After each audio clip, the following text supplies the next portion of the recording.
pigs, Diggler.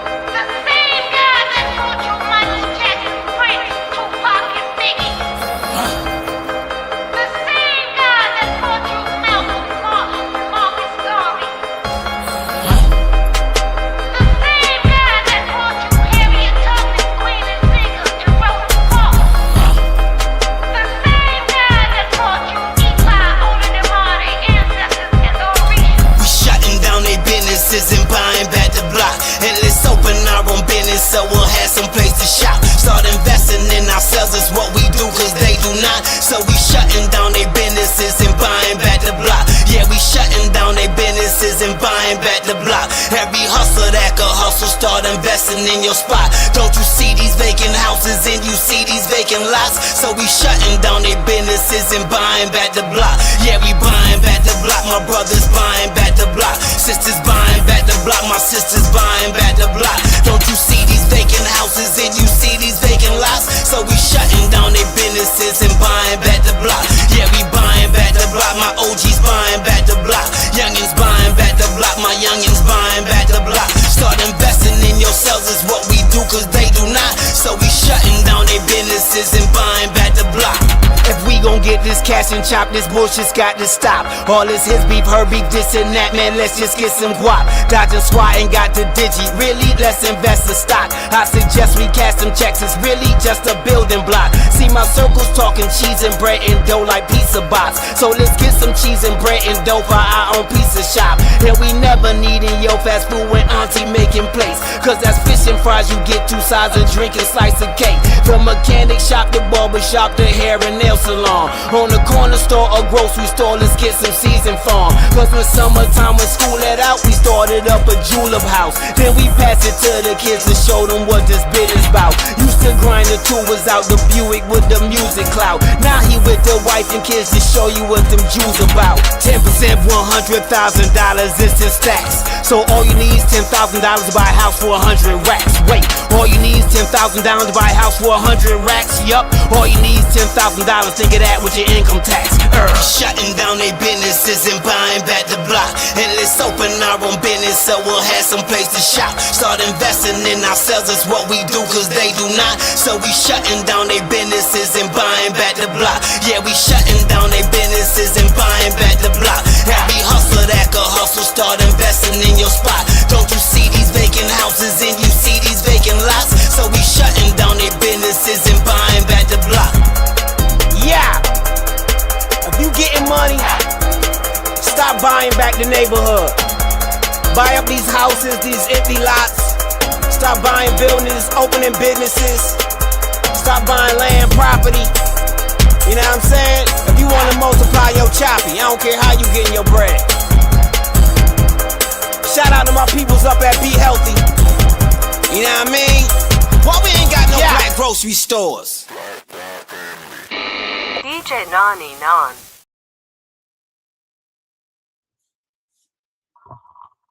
Hey, peace to the family. Welcome to another episode of Self Meet Self Podcast, episode 9. Okay, Healing in Motion, the uncomfortable start.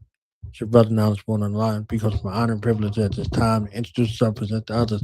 My boss, okay, my boss up in here, and you know the one keep me in order, keep me in line. One who is a healing advocate for the black family, the mother, the sister, the daughter, and the friend. But she ain't taking none of our BS. The one, the only, Miss Chanel Johnson in the building. How you feeling, ma'am? I am feeling amazing. How are you feeling this evening? It's Friday. You understand what I'm saying? Just got paid Friday night. Johnny Kemp style up in here. Oh, man. My bad. I'm old. Yeah. Glad to be That's here. definitely a throwback. Glad to be here. Glad to be out. Hello, everyone. I'm Chanel Johnson. I'm a peer support specialist, family support provider. And before we begin, I got to do my disclaimer. I am not a therapist. I am not a counselor. I'm not a licensed social worker, a clinician, a psychologist, a psychiatrist. I'm not here to diagnose you, provide you therapy, or treat any condition. I speak from lived experience, from what I've seen, what I felt, and what I've learned along the way on my own journey and through the journey of others. So today, with that being said, I want to talk about the beginning stages. Because in the last episode, we kind of looked at the other side of healing, or more so healing in progress and going towards the actual healing process. But what does that look like from the beginning? What is that? How does that feel? How do you move? How do you start? So that's where we actually want to go today, is in recognizing the need and how to actually start taking those steps.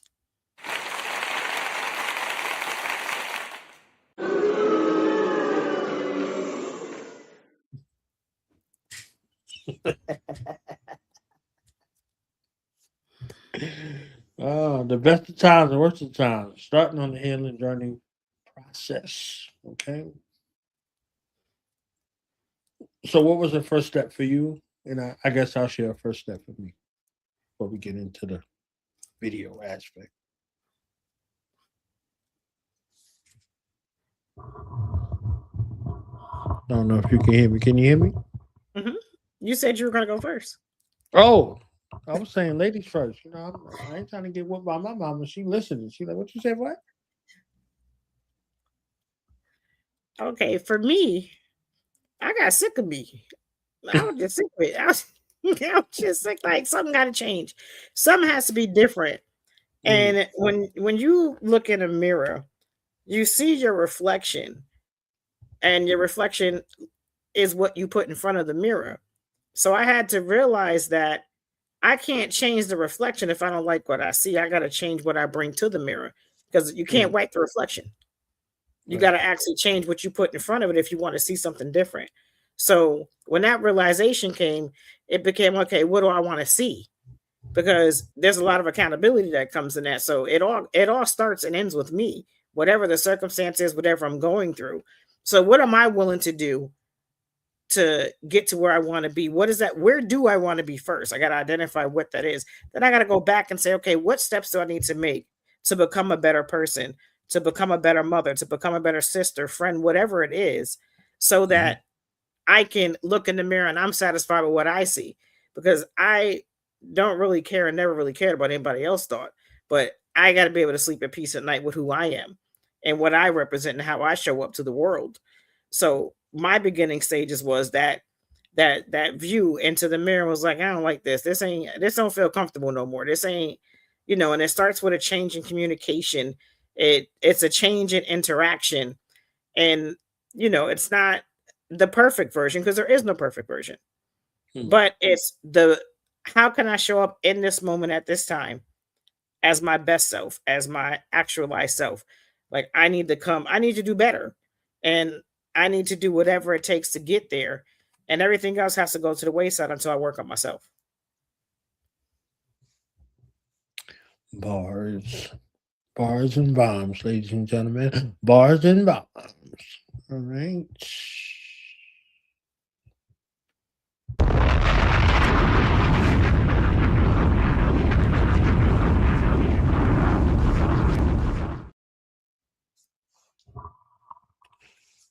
For me, I think the catalyst or the first step with me was similar to yours, being dissatisfied, right? I had done a lot of things for other people and made them a priority. And I said self defeating statements like, as long as my family's okay, as long as everybody else is okay, I'm okay. I don't care what happened to me. It doesn't matter, right? Until it does. So I had to look at and see what that was. I was sitting with one of my uncles, and he said, "You've done a lot for a bunch of people, and it's a violation of God to not treat yourself well." And that was like a research question. Well, how do I do that? How do I treat myself well? You know, and I had to get back in tune with that. So I think that was a process of self discovery, to know how to prioritize myself and not to internalize it like I'm cheating everybody else. I was not well with me, and all was not well with the world. So everybody that was in my world that was affected by it, they begin to say it after. We knew you wasn't okay, but you was taking care of us. the ones that matter, right? The other people, they just was like, "Oh, you flipping now? You ain't got no time for me, son." You understand what I'm saying? So they went about their business and they fizzled away. But the ones who cared about you cared enough to tell you about you, right? In that aspect in regards to what it is. So once you strive to make yourself a priority, things change, people change. So I think that catalyst and that first step in that journey was for me to come to grips with the fact that I had some issues going on. You understand what I'm saying? I had some issues with neglect, some issues with self abuse, and some issues internally that was affecting my world externally, regardless of how good I tried to hide it or act as if it didn't affect Yeah, there's this it's like an in-between space where me. you just know that something gotta shift and but you're Mm-hmm. still living your life though. You're still Right, living your life, and that's been your crutch the whole time. So I'm making it. I'm getting right, up every day, and I'm still showing up for people, and I'm still parenting. I'm still right. loving. I'm still working. I'm still trying to hold myself together while I try to figure out how to grow. But you can't grow because you're giving everything to everybody else. Right, Growth is in the back of your mind because you keep putting everybody else's growth and ascension before yours. And right, that's the part that people don't talk about. People will tell you, "Oh, I'm healed, I'm better." Well, first of all, it's a continuous process. There is no right. end to this. It's constant evolutions. So there Mhm. is no point of I made it, I'm done. That doesn't happen because life is going to keep life. That would be amazing to get to a point to where you can be like, all right, I made it to healing and I'm done. Right, But no. And, you know, a lot of times people talk about their healing process as this big, beautiful, peaceful, spiritual, enlightening, bright light around you, aura, chakras. Bullshit. That is not healing, is uncomfortable. It is ugly. And Mhm. you're going to notice that you're going to notice it because of the way that you are communicating, the way that you start reacting to things, the way you start moving with people, and some just not sitting right. And some of it may be you and some of it may be other people. Sometimes you outgrow things, sometimes you are the problem, sometimes two things can be true at the same time. Mm. It could be you and them. Like there may be a whole lot of things going on all at once. It's like a soup of all this got to go. We got to filter the soup out. We got to strain it because there's too much going on. So that first stage really starts with the feeling. You just don't feel right.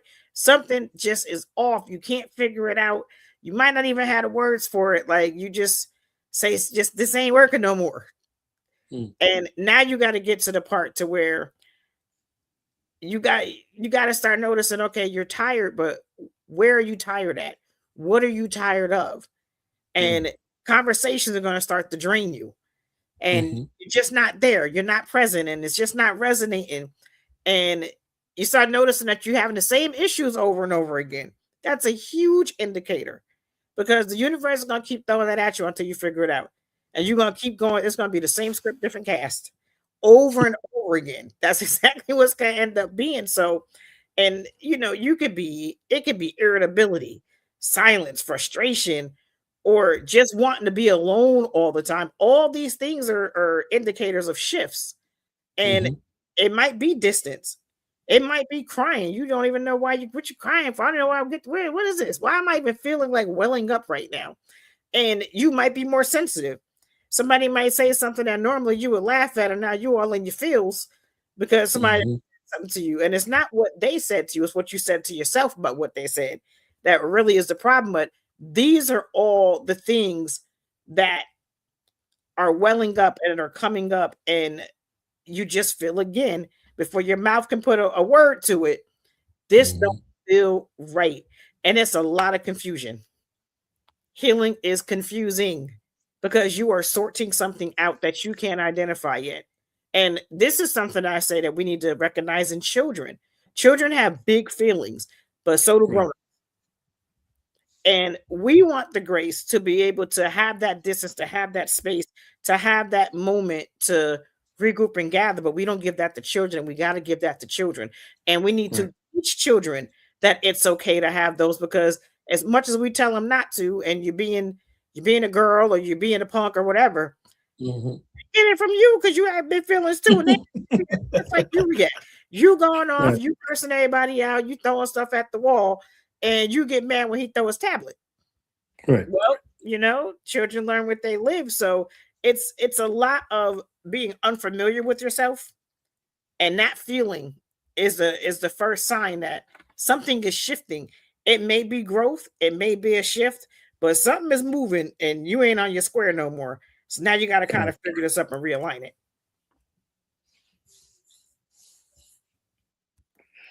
The bars, ladies and gentlemen. Yeah. Fix it. Okay. That's my Chanel quotable right there for like fix it. Right? She'd be like, fix it. I'd be like, yes, man. I ain't. So with that, now I'm gonna fix it. We're gonna go to the first clip right here and hear your thoughts. Tell somebody, tell somebody, tell somebody, tell everybody we on live, okay? It's Healing Friday.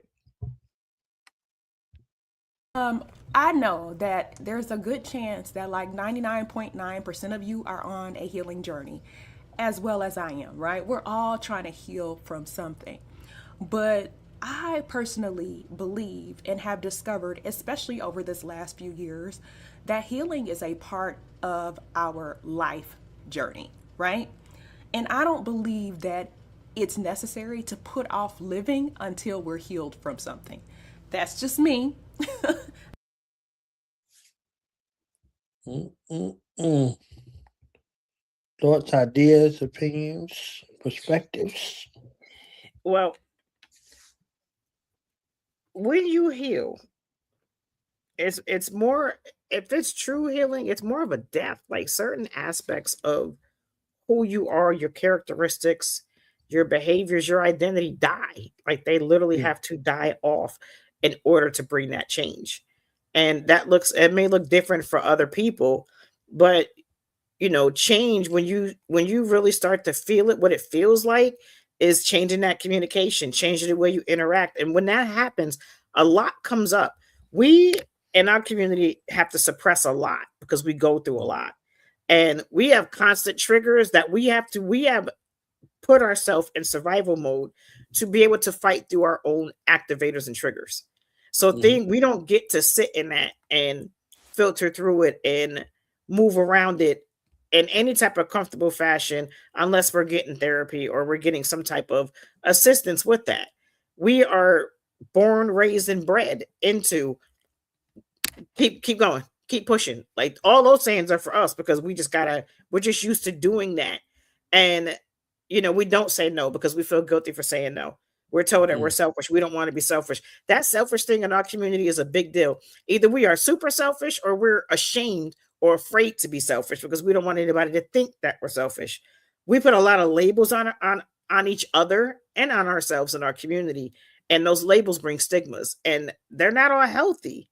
And somebody might ask you something and you really don't want to say something right now, and but you're going to feel bad for not saying it right away because you're changing, and this person still knows who you were. They don't know who you are or who you're becoming, so they want that answer right now. You feel bad because you're going through your evolution, which may be helping them by you saying no, but they want what they want because they benefit from that. So, you're going to be afraid of what people think. And you don't want people to Mhm. be like, oh, they changed. Oh, now you too good for me. It's not that. We're just not cycling in the same evolution anymore. And there will be an old version of me. And when that old version comes, either you're going to accept who I am today or you can move around because you're Right. not going to hold me.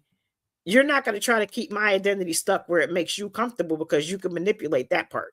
But because you can't get what you want from this one, you got to make sure that you don't allow people to demonize that. Well, remember 10 years ago you did, that was 10 years ago. What about today? So for the Right. past 10 years, how have I showed up for you? And a lot of times you don't even need to have those conversations. Shut it down. Be comfortable making somebody else uncomfortable about you learning and growing. And Mm. there's also a grief process. You are going to grieve who you were. You have been Mhm. that for however long you have been that for whatever reason. And you may have been raised to be that. So when you start to change, you're going to lose relationships. Your patterns are not going to stay the same. And that doesn't always mean that they're going to end, but the dynamic might be a little different.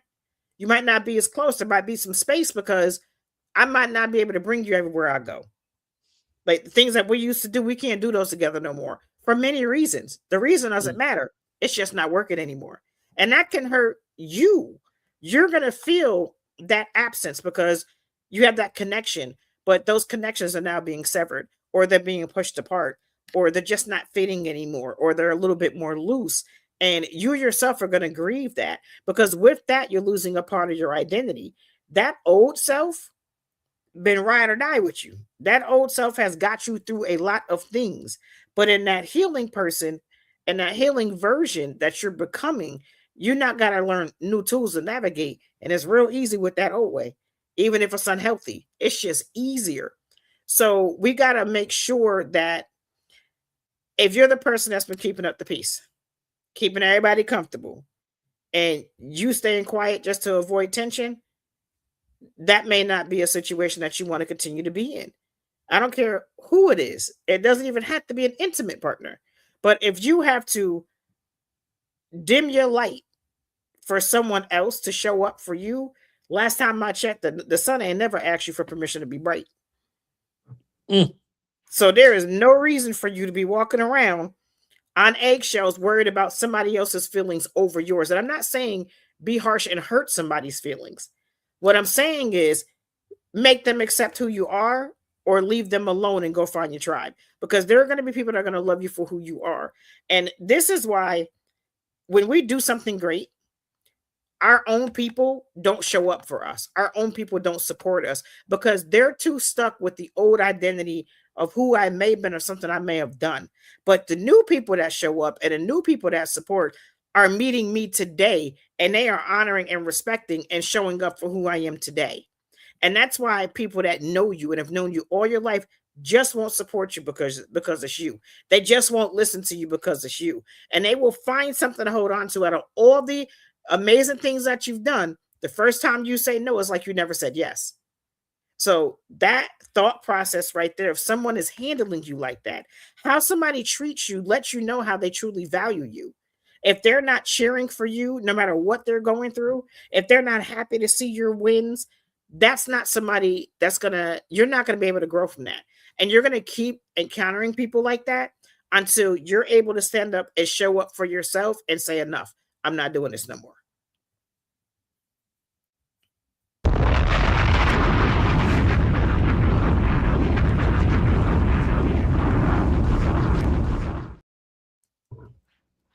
The road to recovery, right? The road to recovery and like the road to healing is a daily journey in that same sort of aspect, right? The difference is that if you are connected to a group of people that know that road to recovery and addiction, or that road to abuse, or that environment where they get you with the day zero, day one, you have people to count on, right? And they said you can't heal in the same place where you was hurt at. A lot of the codependency sort of situation, you're in that environment and you can't leave that environment, right? You're stuck there. So you're dealing with that constant perpetual reminder of who you were versus who you are and who you are looking to become. So that's another space, right? So the meetings become important in that realm, because in that 12-step program there's a point where you have to make amends, right? You have to make amends. So in that healing journey, when you begin to look within, when I begin to look within, I had to make amends, right? I had to recognize initially that behavior that became archetypal for me was something that I was powerless over because I was addicted, right? So you have the ritual cycle of addiction and the ritual cycle of abuse. So you somaticize these cells, you allow these things to exist in your being. This became your whole world, whatever it was, whether it was relationship, whether it was a career, whatever it is. And now when it's time for it to go, these are aspects of you that are coming out of you that you were wed to at a point. You understand what I'm saying? So you were wed to them at a point, to the point where those things, those ideas, whatever those things were, you thought that they became you. So you couldn't see one or another. So this aspect of starting anew or starting over, or all of those things, come and be called into account in regards to recognizing you. There was a part in that movie, What's Love Got to Do with It, where Angela Bassett, who was depicting Tina Turner, she looked in the mirror and saw herself for the first time. After she had the confrontation that was the physical one in the limo, with Lawrence Fishburne's character who's depicting Ike Turner, right? She looked and saw herself for the first time. She was covering these things up. She was in the space of denial, all of those things, right? So she was in a ritualized cycle of abuse and addiction. She was co-wed to both of them, and both of those things were feeding on her, right? So there was justifications, there was gifts, there was this and that, whatever it was. It was honeymoon. Then there was negative self-talk. Maybe I agree with this, or blah blah blah blah blah. All of these things in regards to what it was versus what it actually was. So when she saw herself in that mirror and the camera did the work of self-actualization, she got to see herself finally, and she's like, I got to get up out of here. She had left before, found her way back, blah, blah, blah. The family was not on her side. They told her where you were. It was all kinds of stuff that was there that were instances in regards to this. So, where her own journey back to self, she got a chance to see herself, and she could never fall back or become victimized by those aspects of herself, because ultimately it goes back to self and how you see self. Like, there are external forces, right? But those external forces exist internally within you. So I figured out where the fight was and where the enemy lied and all of those things. And I had to go to a place of reconciliation within myself. I ask people, you go through these processes, have you forgiven yourself? And oftentimes they're like, I'm still in the process. So forgiveness is the process too, like reconciliation and all of these other factors that we're discussing in regards to healing. Healing is continuous. You could have a day, right? You could have a day where everything is going great, and the next day everything isn't. You understand what I'm saying? So what you do in those moments when the things are going good and when the things are going not so good are both defining moments in regards to your journey. So, just adding a little bit in regards to self actualization. Let me talk about that. That mirror. That mirror is not for you to see if you cute today. That mirror is reflection, deep Mm, reflection. If you go stand in that mirror naked, not to look at your body and see what you feel about your body, but just look at your form and see how you feel about your form. That's where the self evaluation comes in. And mm, before you can change how you communicate with people, you got to get honest with yourself and you got to figure out what's happening inside. What's going on? Right? What's going on? And you got to ask yourself, what am I carrying? What am I mm, repeating? What am I mm, protecting? What am I mm, afraid will happen if I tell the truth? You have to find your why. When you find your why, then you can figure out what to do. You got to look at your patterns. What am I doing repetitively? Why do I keep having these same things happen?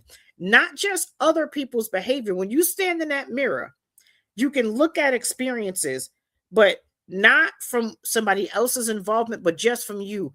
What what did I let happen? How could I not let that happen again? It's not about other people's behaviors. You can't control that. You can only control how you react to it. So mhm, it comes down to paying attention to whether you shut down when you feel overwhelmed? Do you become defensive when you feel exposed? Why? Where did that come from? Where did that start? When's the first time that happened to you? And do you over explain when you feel misunderstood? Do you mm, feel this dying notion to make someone understand you? Does that come from a place of never being heard before? Does that come from a place of being unseen? Are you trying to get validation? Do you want someone to validate your identity and who you are? How far are you willing to go with that? How much are you willing to take to make somebody make you feel validated, whether it's through attention, affection, or whatever that may look like? And do you go quiet because you don't trust that your voice will be respected? Where did that first happen at? Who did that to you? Was it a parent? Was it a teacher, a sibling, an aunt, a family member? You got to go to your root and find your why. And I'm going to keep it real. That's hard. It's real hard to look at your part separate from anyone else. And I'm not saying to look for your why to find the person. Look for your why to find the action and the reaction so that you can correct that. Because if you don't get that in order, you will continue to be prey, because there's lions out here. And that lion may be petable and purr and be amazing to somebody else. And that lion to get to you and eat you alive. If you do not find out who you are, and so where you can figure out why you do what you do so you can stop doing it, it will stop you from being comfortable where you're not respected, where you're tolerated and not accepted. And it's easier to focus on, well, they did that to me. Well, they made me feel. Well, they did, it's always external. But you can't focus on everybody else's flaws. That's easy. That's the easy part. You got to sit with your own, and you got to open that wound, and you got to find out, how did this get here? And growth, change, that requires honesty. Here's the important part, though, not shame. Don't shame yourself, and don't let anybody shame you for trying to be better. It requires honesty. And this is a conversation you're having with yourself. Don't take this to nobody else. Some things, when it comes to healing, you need to hold sacred in your heart between you and whoever you call on as God. Because someone will take that and they will try to kill you with that. They will take you through there with your pain. You can talk about it on the other side. While you're still in it, shut up. You ain't got no friends, because you're getting ready to be something that they're not going to have access to. You're getting ready to be something that you're not going to be available to. Everybody's not going to like that. Misery loves company. They're going to try to snatch your ass back. Stay still in that moment and have those conversations with your source. There is a difference between shame and honesty. Shame is going to tell you to hide. Honesty is going to tell you where to start. Have those honest conversations. Stand in the mirror butt naked and become emotionally naked with yourself, and just sit there quietly. Don't let your thoughts race about what you see. Again, about, oh, I don't like this stretch mark. Oh, I don't like my hairline. No. Do you like what you see in front of you? Are you comfortable with that? And if you're not, you're going to have to start picking yourself apart, not beating yourself down, but you're going to have to start identifying the things that need to change, where you want to be, so that you could figure out how to get there.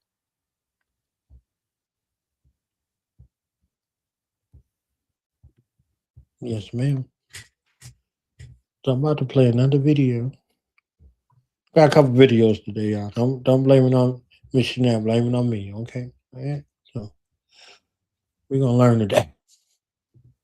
It's about our success. So let's get uncomfortable. Let's get comfortable with feeling uncomfortable. Right. And one of the major conversations is, this whole masculine aspect, and allowing the conversation with a woman saying, hey, look, this is how I feel comfortable. This is what I expect when it comes to a woman. This is what I need. And if you're not that, then maybe I move on to someone else. But at least I'm saying out loud what my expectations and what it looks like. Yeah. And we both have that conversation back and forth, without pointing the finger, say, see, you didn't do it. I told you, and you still didn't do it. See, that's that fall behind personality, and that's not how we're going to improve. We're only going to improve when we're going to receive what's being had and just kind of move on with it. Again, being uncomfortable with these kind of dynamics and conversations, that's the only way that we're going to progress.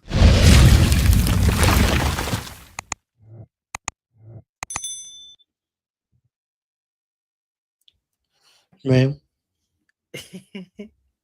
That is an advanced stage. Let me tell you something. To be able to be so honest, you have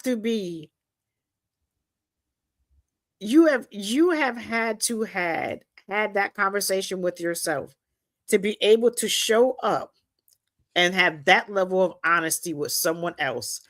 That right there is a beautiful thing. Yes, of course, somebody's saying something you don't want to hear, but it doesn't matter. It's better to hear it so you can know what to do and make a decision than it is to be forced into a situation you didn't ask for. Because Mm. that's where he learned new communication. Because I'm sure he probably hasn't always been that way. He is going to do what he Right. do, and I'll deal with it when she find out. And once you start, he's a person that sees himself more clearly. I'm sure of it, because his communication has probably changed, and it's not because he just got it all figured out, but because he just started paying attention before he spoke, and he understood, that there's going to be a reaction to this. It's better for me to speak my truth and deal with it at this level where there's still respect than to harm someone and force them to be in something that they didn't ask. Again, it's something you probably don't want to hear, but it's the truth, and the truth hurts.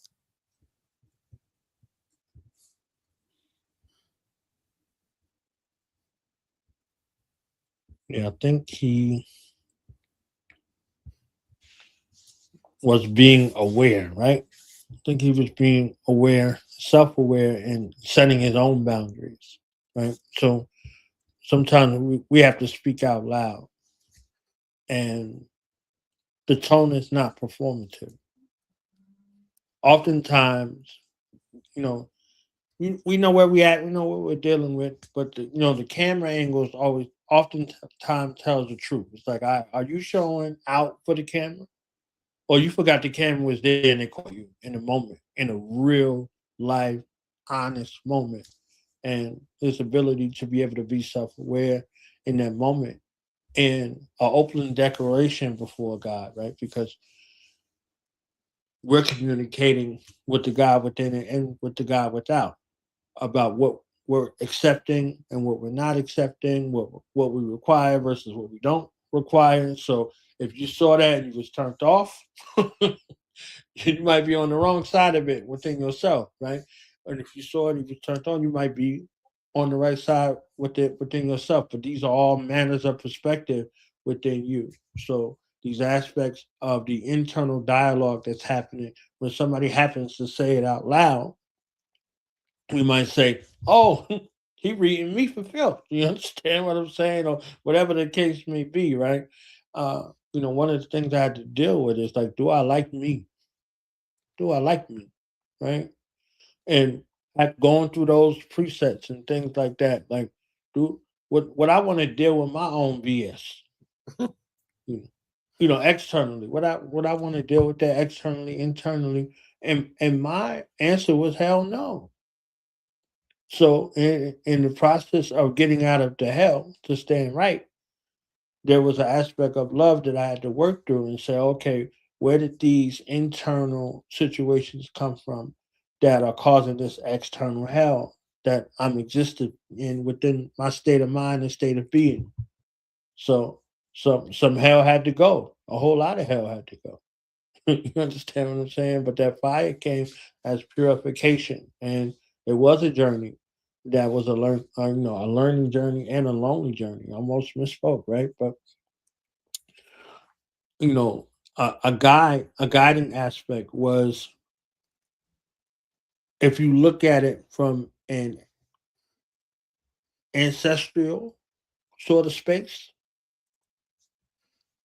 not only am I healing, I'm healing all of the paradigms and all of the people who came before me in their current timeline that they exist, whatever that timeline is, in my ancestry.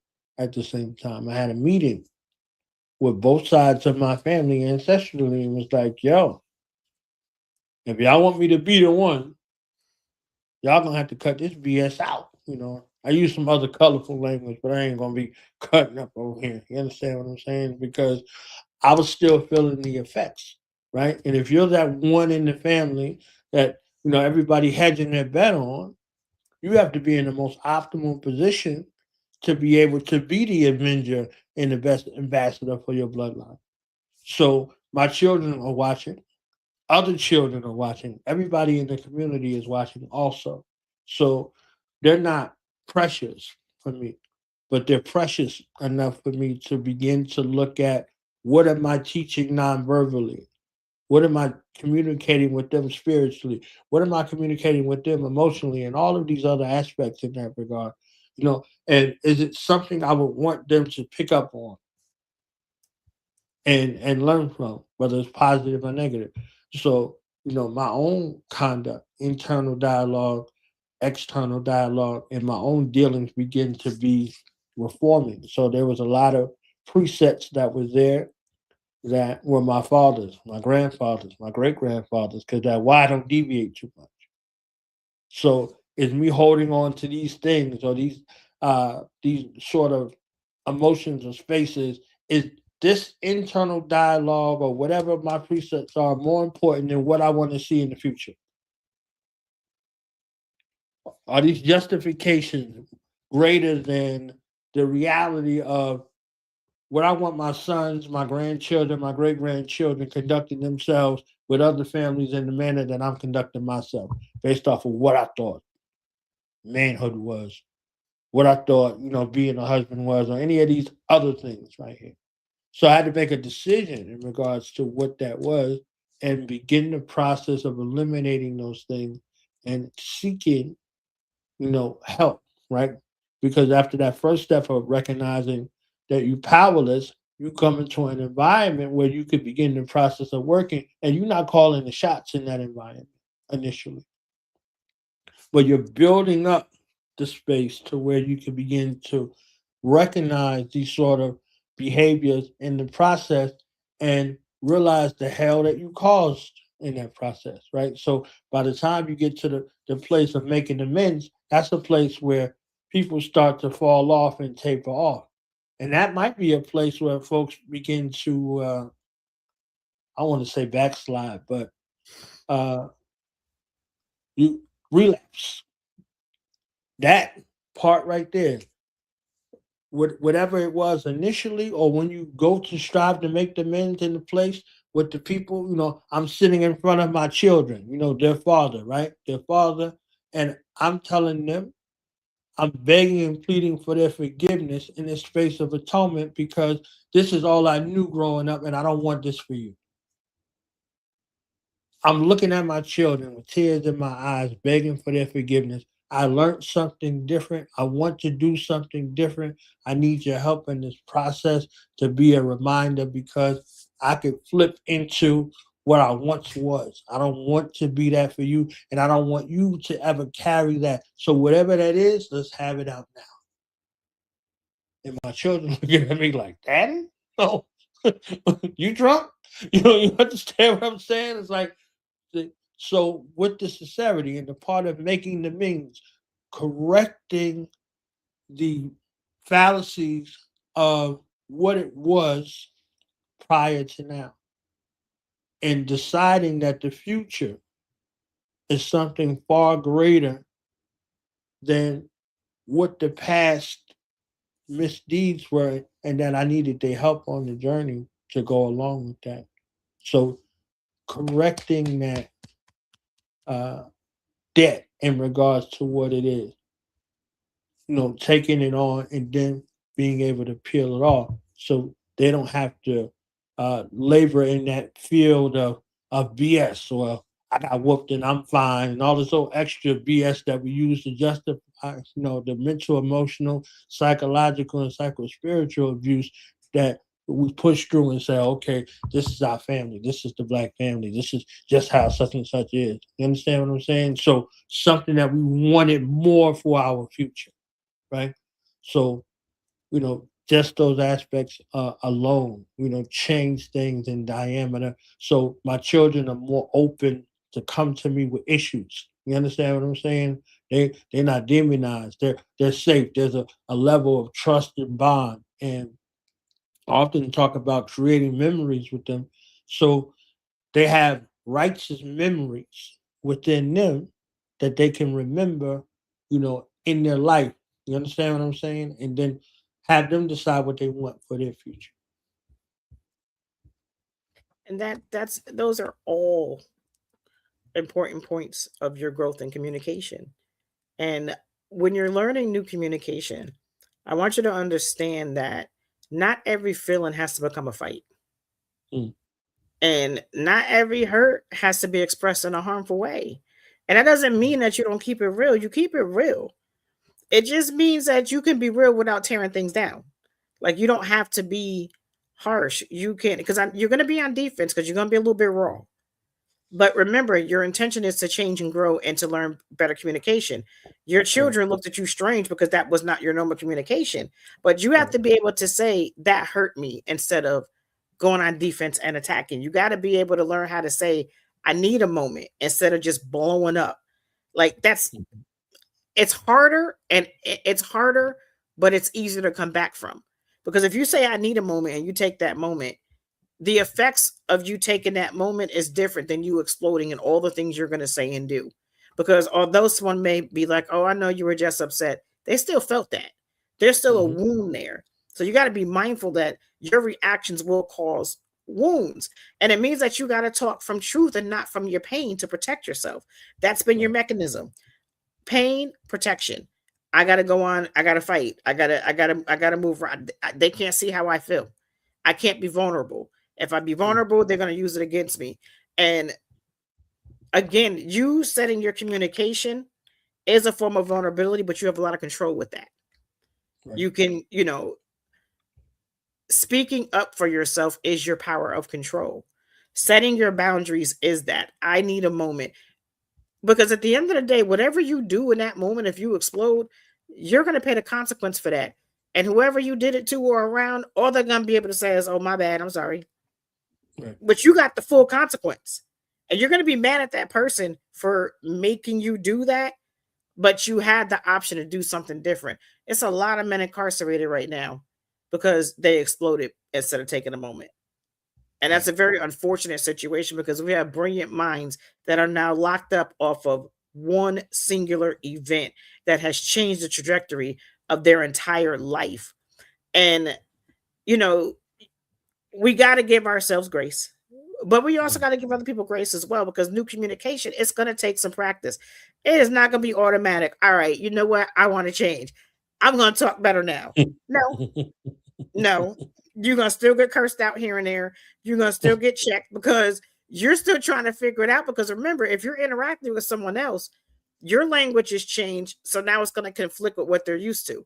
And for a while, they may not take you seriously because that's not how you react. They know what they knew.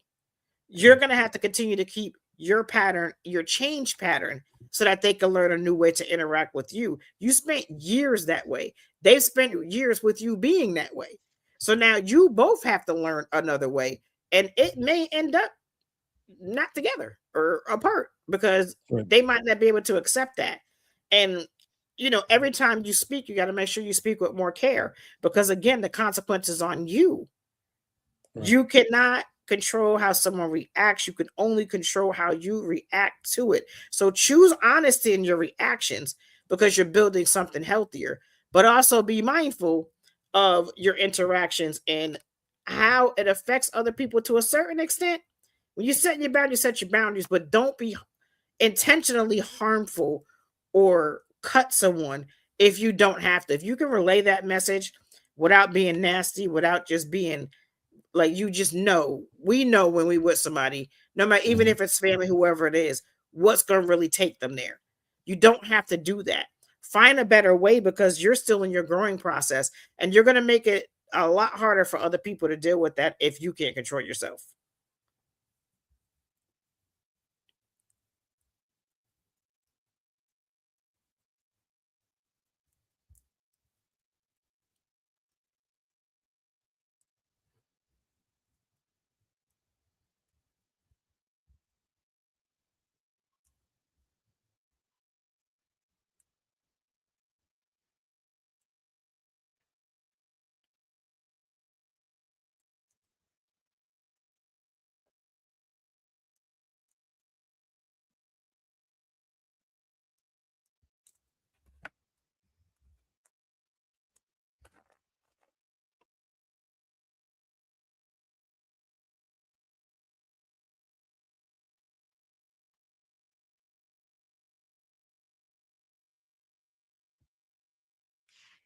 I'm here, my internet acting a little bootleg, okay?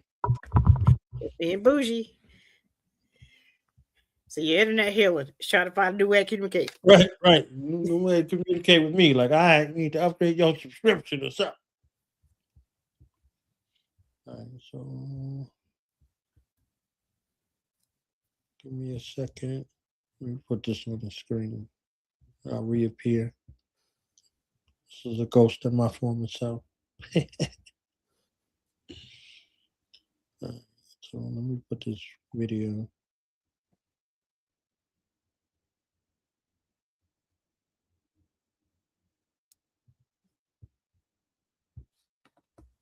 down, right? When our men are suffering, we're all really suffering because that affects the fact that Black.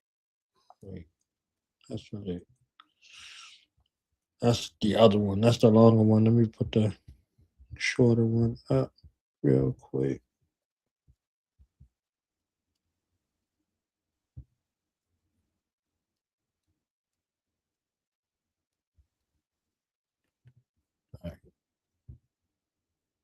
Well, ladies, this is exciting. We're going to be talking about mental health and Black women, a topic that for a long time we didn't hear a lot about.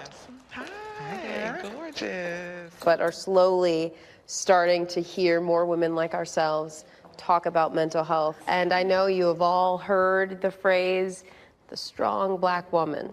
Trisha, when you hear the term strong Black woman, that's your reaction. I reject it. Like we did last week. So whenever you want me to stop it, okay, just let me know. Like, I stop it right now. I dislike it greatly. Yeah.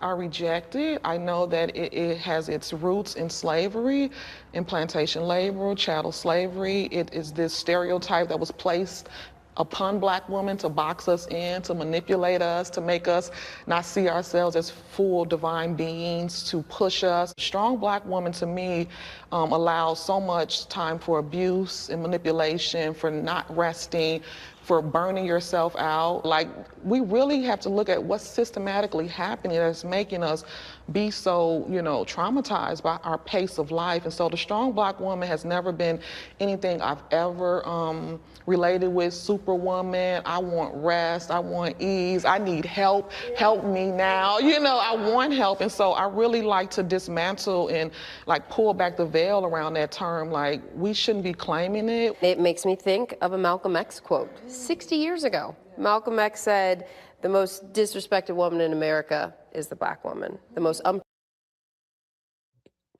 stopping. That was me. I had pushed the button over here. Strong Black woman. Nope. We don't want it. Did you love the note from her? Did you love it? Like, absolutely, we don't want that.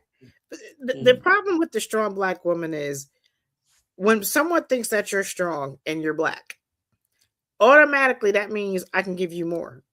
I can just keep piling, and there's no threshold for you.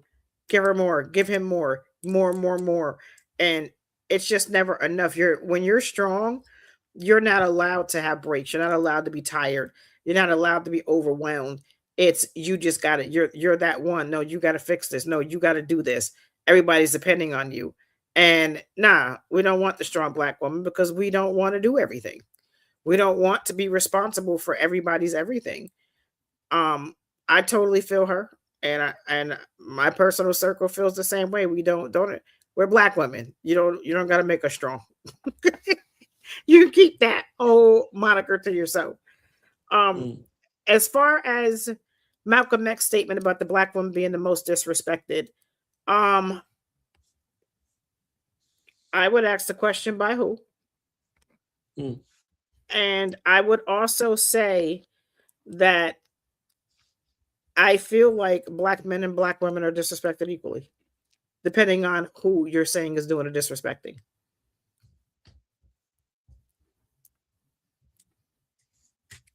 There was a charge that he gave that many of us had upheld, but not to the degree that it would not just dissipate, it would be eliminated. he said in that same speech, because he's talking about self-hatred, right? He said about the circumstances. There was a set of circumstances where outsiders were coming into our community thinking that they were, okay to have an audience with Black women. And he gave a charge, right? He told them, he said, somebody should pull their coat and let them know that there are consequences, right? So I'll be safe with the words. I won't utter them here, but y'all know what he said. And it was true. Now it's a situation where it's no longer true. We have become predatory and predators in the same way that we have accused external forces of doing, external people of doing. Now, our women, our mothers, our sisters, our daughters are no longer safe with us. We've become those ones that we used to go after physically. We have become those predators, right? And we look at our women as prey, conquest, and many of these other aspects, right? So now, back to your question, by whom, right? So if I'm protecting you from the boogeyman, who's protecting you from me when I become the boogeyman? The children are not safe. The village is not safe if you are not safe in your mind and your being. You understand what I'm saying? So it's like those aspects of this despised, rejected, back to what you were just speaking about, in a dualism sort of fashion, right? We could become predatory to one another in that regard. That unhealed mind creates an unhealed reality, right? So who is the guardian at the gate in that regard for both of our sanity, for both of our future, for both of our well-being and efficacy in that regard when we're out of order, when we're out of bounds, and everybody on both sides is ready for war in that way. So I'll add that in real quick. Did you have something additional, ma'am, before I No, push sir. play? All Nope. right. Protected person in America is a Black woman. 6 decades later, there are many people who would say not much has changed. And so when you think about the strong Black woman trope and the impacts of that, and how do you feel about that? I 100% believe that we need to remove the idea that every Black woman must be a strong Black woman. The problem is that I don't think we've yet decided what Black women can be in the space that's left behind from that space. And the idea is, be yourself. Who is allowed to be themselves in this world, especially Black women? And I have to also highlight the fact that as a Black trans woman, a girl denied of my girlhood in Birmingham, Alabama, and growing up, and the model of womanhood that I tried to emulate and follow was the strong Black woman. And now I'm suddenly in this new space. Do we have space for soft Black women? For emotional Black women? For Black women who aren't really good at their jobs, but are great as people and human beings? Are we prepared to make space, and not just make space for, but honor the humanity of Black women who don't really have much to contribute as far as a product, yet have so much to contribute as far as people? Dr. Williams, how often are these topics brought up in your office? These conversations, I'd like to say are common, but they're not. I was speaking at an engagement a few weeks ago, and a woman, people come up and they ask you questions later. And she said, I think what you said was amazing, but can I ask you something? Who takes good care of you? And I said, you can't ask me that. She said, yes, I'm asking you. And I said, I can't say. When we're talking about just taking that deep exhale, that's something that is not common. It's something that is like, okay, I'll find a special day. When I talk about resting and the way I'm framing this work, it cannot happen by ourselves. No. Community care is right up there. We scream self-care, self-care, self-care. And it's like literally all you hear in the media is self-care, self-care, self-care. And I really want us to begin to shift towards thinking about community care. Those systems do not exist right now. Like, why are we like this? Why aren't we caring for each other? You know? Well, because we're afraid of each other. If we're not self-hating, then we're hating on you. Do you think it's the idea of Somehow in my head, I heard you say pause. Right? I didn't say pause. Somehow I heard it. I heard it a little bit. I don't know. Did you want to respond to self-care versus community care and any of the? Your first community is your home. If I'm going to be honest, if you're not taking care of your community at home, the community is not going to show up for you. We have to make sure that we have peace in our homes, no matter who's in it. We have to have structure in our homes, and we have to practice self-care in our homes. And then we can come together and talk about what we're doing and share those things and show up for each other. Now, if we need help and if we're doing the right things, then yeah, we'll come up and we will try to help as community, as long as that doesn't get abused, as long as that doesn't get misused. So, the idea of community is a beautiful thing, but it needs to be respected. It needs to come without entitlement. It needs to come with gratitude. And it needs to come with a little bit of honor and a whole lot of reciprocity. If I watch your children and I don't charge you, why don't we work together? And if we work different shifts, why don't we watch these other children? And when my children are with your children, don't let your kids beat up my kids. Don't feed your kids something different than you feed my kids. And I'll make sure that I provide provision to make sure that doesn't happen. Like, there needs to be a lot of understanding, but there's a lot of mistrust in our community because there's been a lot of harm done. Right. If we can't trust our own blood to take care of us, how easy do you think it's going to be to let somebody that's not our blood do it? Or to trust them around our children, to be able to go to work in peace, knowing that your kids are okay, knowing that if I ask you for help, it's not going to end up on social media. If we have a falling out, that the world's not going to know the secrets that we have between each other. There's so much trust that's been broken in community. As bad as we need it, we got to become better versions of ourselves. And that's how the community is going to become better, and how it's going to grow to be stronger is in that self-process first. We got to get that first. We're not going to be able to have community if we're not good people, because I'm not showing up for you.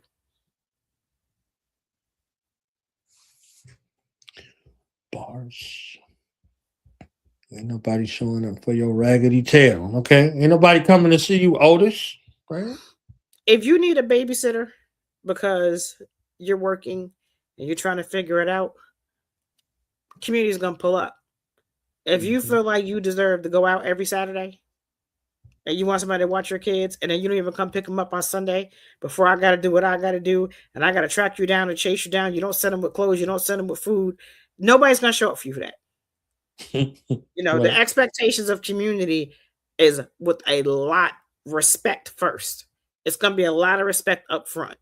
So it's, you have to be mindful of what you're asking, but again, be mindful of who you're asking, because all that may come back on you. If sometimes people have little things with you that you don't even know. You might be in competition with your best friend, you don't even know it. So you got to, but the thing is, when you become you and you meet yourself at your better self and you continue to grow with that, you will organically see that you will attract different people. Your tribe will come as you start to elevate and change, because you attract what you are.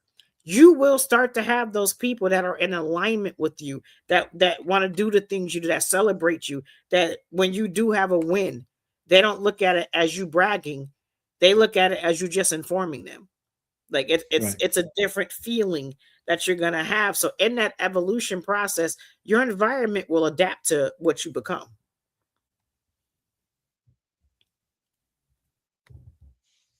Dropping those bars up in here. Oh.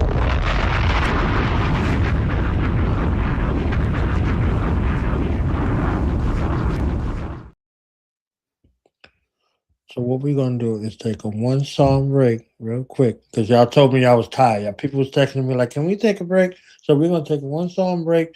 We'll be right back here with Miss Chanel. You understand what I'm saying? Something Self Podcast, episode number 8, and then we're gonna get back into another clip that we got going on. Tell somebody we live. All right.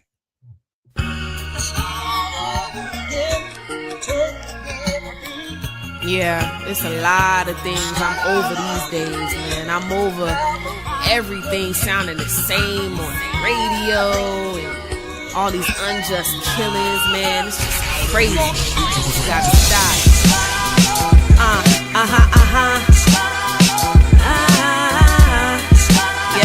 Yeah, it's Keith Turner and Out of Reach. Listen, I'm over being overlooked, fuck the overrated. Over being discriminated cause I'm melanated. Over the industry for being oversaturated with rappers who have no respect for pioneers who made it possible to even do this in and cash out. Y'all get a gimmick, collect the money, and y'all mash out. I'm over reminiscing about the days when women got recognition without having their ass out. I'm over the over-sexualized visuals, the dark versus light skin. Colorism is pitiful. I'm over the overly spiritual pastors robbing the sheep, got them giving up money for a miracle. Over being underpaid at a job with no room to grow, and not having enough dough to run my own show. I'm over shut doors, so I'ma take the keys like my name was Swizz and get it overseas and get cheese. And for that I would not conform and dumb it down just because it's your new norm. I'm sticking to my guns, blasting my sound, and pitching to like a circus cause I'm over these clowns. Over you know who you're dealing with. Keith Turner, queen with the dunamis. Nothing laid down my crown. Y'all better be afraid. Over you know who you're dealing with. Keith Turner, y'all better be afraid. Overly medicated, this generation's sedated. Zandy raps overplayed, y'all, let's terminate it. You think I overstated? Have I said it enough? Not even close when your fam's in comas over the stuff. You think I'm overly tough? I'm just getting my games. Imagine how much I press it when I'm feeling no strains. You think I'm steroid popping, how I'm pushing the train without it now being broken. Yes, King overcame the politics and not being treated the same. I'm over the bullshit, so I'm making my own lane. Where there is no limit, and I can vote like thunder with a lot over my head, but trust it won't take me under. Beast what I've been through. Stay consistent, cooler than an igloo. Didn't do it for ice or a red bottom shoe. Stay true to the art, now my time's come. It's overdue. Over you know who you're dealing with. Keith Turner, queen with the dunamis. Nothing laid down my crown. Y'all better be afraid. Over you know who you're dealing with. Keith Turner. Y'all better be afraid.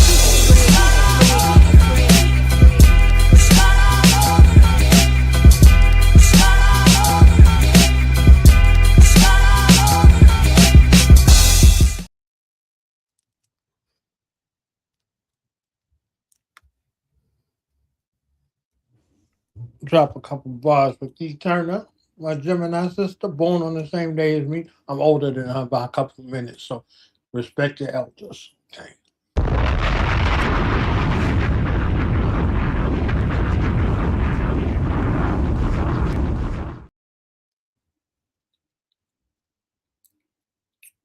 Literally a couple minutes, right? So I don't know, a couple minutes, couple hours, it's the same. Who cares, right? So we're back. We'll put on this other video.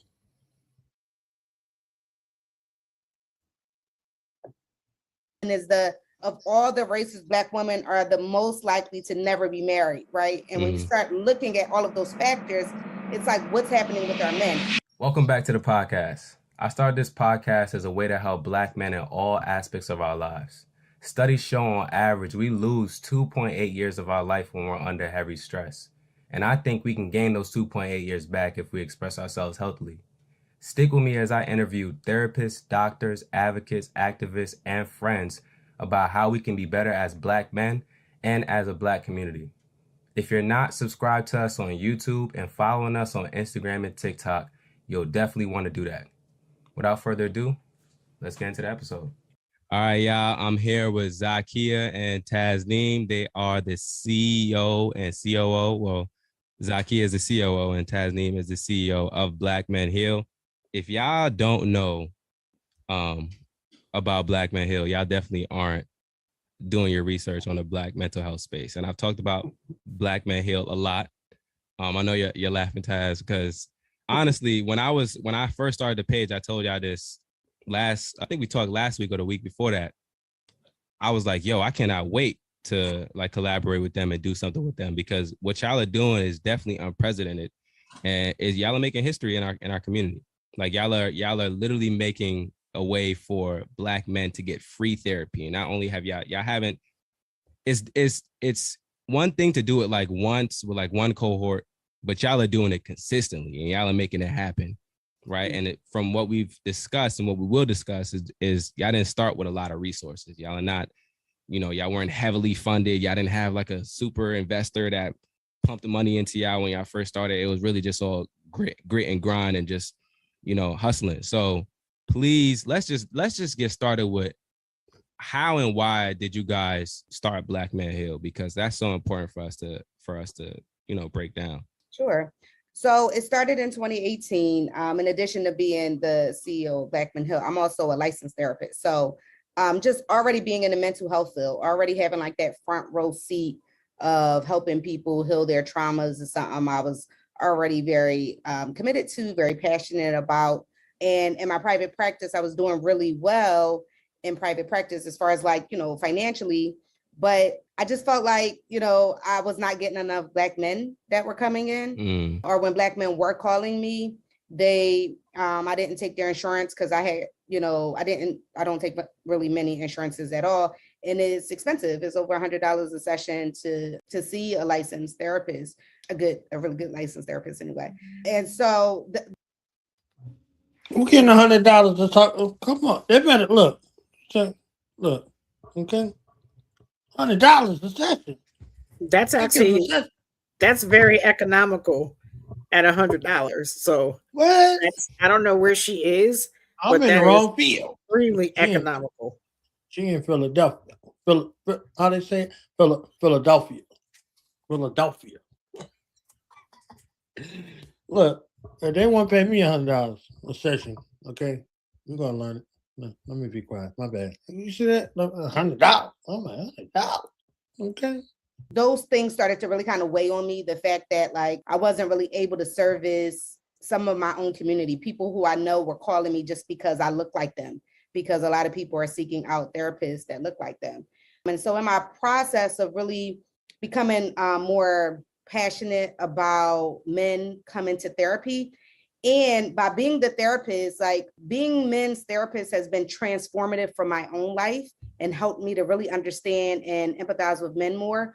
And I just wanted that experience for all men and all women to witness the possibilities of what could happen when men were really committing to themselves and committing to their healing. So that's kind of how it all started. And I went to some friends of mine in my postgrad program and asked them if they would kind of be willing to donate just an hour a week. We started off with this concept of what if in our really, really busy, hectic schedules, what if we were all willing to just donate an hour a week for 8 weeks to give these men 8 sessions. And that's how it started. Just one therapist, 2 therapists, 3 therapists, 4 therapists, asking everybody to volunteer on a mission. And so that's how it started. And then I'll let Zakia, tell you about how she picked up on the journey. Yeah. So I was at a panel discussion about how to combine cannabis and depression and how sometimes certain strands of cannabis works well with depression. And one of the other therapists that was on the team of Black Men Heal got up and started talking about it. It just blew me away. I'm like, I like chased her down afterwards, like, oh, I have to be a part of this, because they were talking about, again, it was just so grassroots. They didn't have, people were volunteering, and some of the people that were volunteering didn't have their own offices. I had my own practice in Jenkintown. So when I went to speak to Kavana, she said, oh, we do need, you to volunteer some space. So I offered my space, and then Taz came the next day so I could sign the contract to be a part of it. And so, just so they can come into my space. And I was just so enamored about what was going on. I've always been a lover of Black men. I have a son that's 21 years old. And, so once I talked to Taz, I was all in. I was like calling her, oh, well, what about that? I had like all these ideas. And she was like, well, I'm about to, you might as well just come on the team. And then and the rest is history.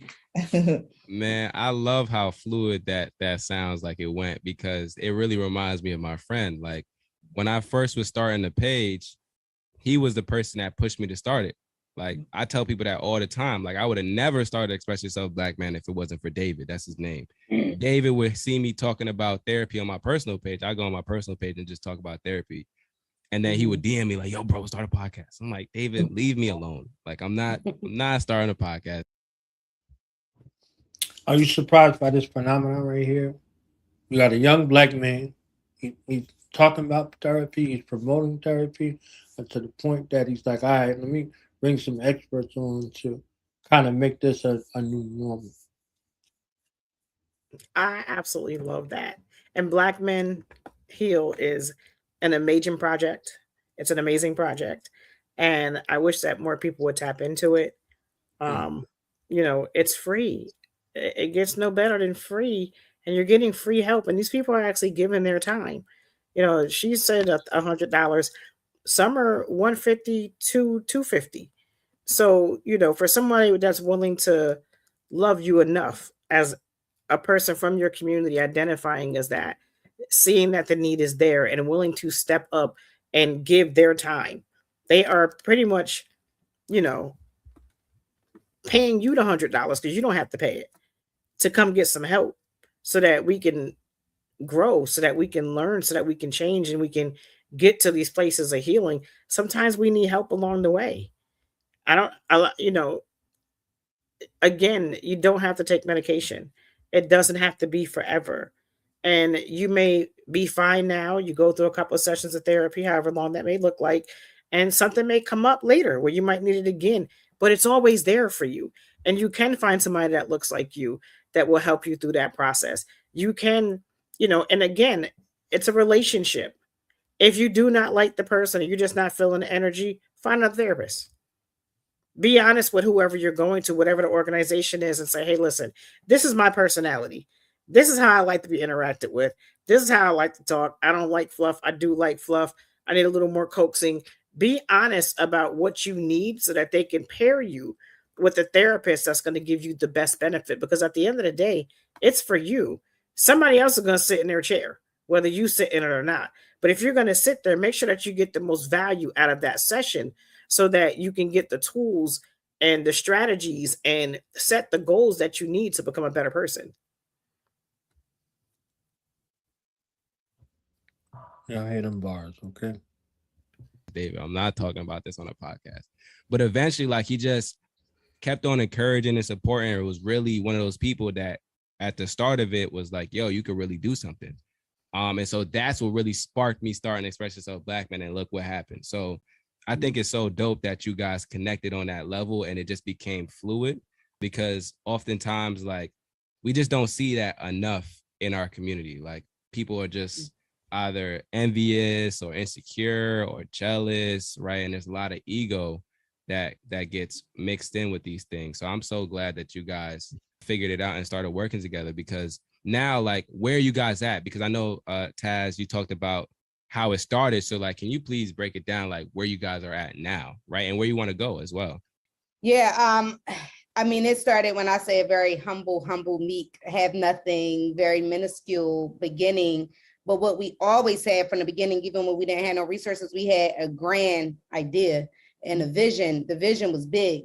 and the steps, we didn't really have all the steps, but now we've really been building a brand. We're actually just now starting our 10th cohort. Now we have put 10 cohorts of men through these 8 free sessions. We've recruited over 60 therapists. We're located in 8 states. We've expanded our programming. We also now have a virtual, all our services now are virtual ever since pandemic. So the men get the 8 free sessions through telehealth services. But we also expanded programming. We have a program called King's Corner, which is killing it. It's a virtual, shout out to Reg and Douglas Reed.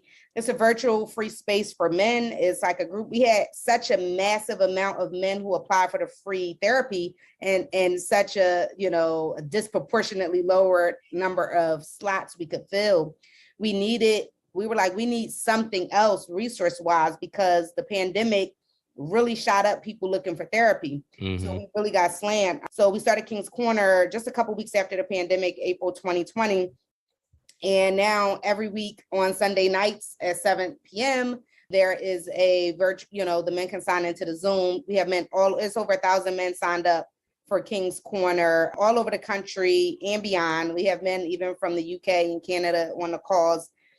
Every week there's a topic for the men applicable to their mental health, and the men actually really get to choose the topic. That's been just a beautiful space and a beautiful addition to the men who are going through the 8 free sessions. It's an additional resource. And this year, we're excited because we have some new programming coming. I'm gonna let Zakia tell you about the new programming that's coming actually like now, right? Yeah. Well, 2 things that Taz didn't mention that we did have going on, which is really important to me because I'm sort of in it, is the therapy program. I'm sorry, what's the acronym? Therapist recruitment program. Therapist recruitment. Yeah. So what we do is we even let when we hire pre-licensed therapists that need a certain amount of hours to graduate, we also cultivate them into becoming therapists, and we give them weekly supervisions and let the hours, their hours add up so that they have enough. You have to have a certain amount of hours to graduate. And then it's another amount of hours that you need for licensure. So we provide that and supervision. So like I said, I love that we're cultivating a new era of Black therapists again, because if you compare it to our white counterparts, the percentage is like 4% of therapists, psychologists are Black. But so that's one program that I love. And then the other one that is just really dear to my heart that we haven't even rolled out yet is called Heal with Him. And initially we started talking about Heal with Him to be a group of women that are going to heal alongside the men that have gone through Black Men Heal. My co-host of that program her name is Lisa. And when she was talking about her husband, who is Reg, he's like our number 2.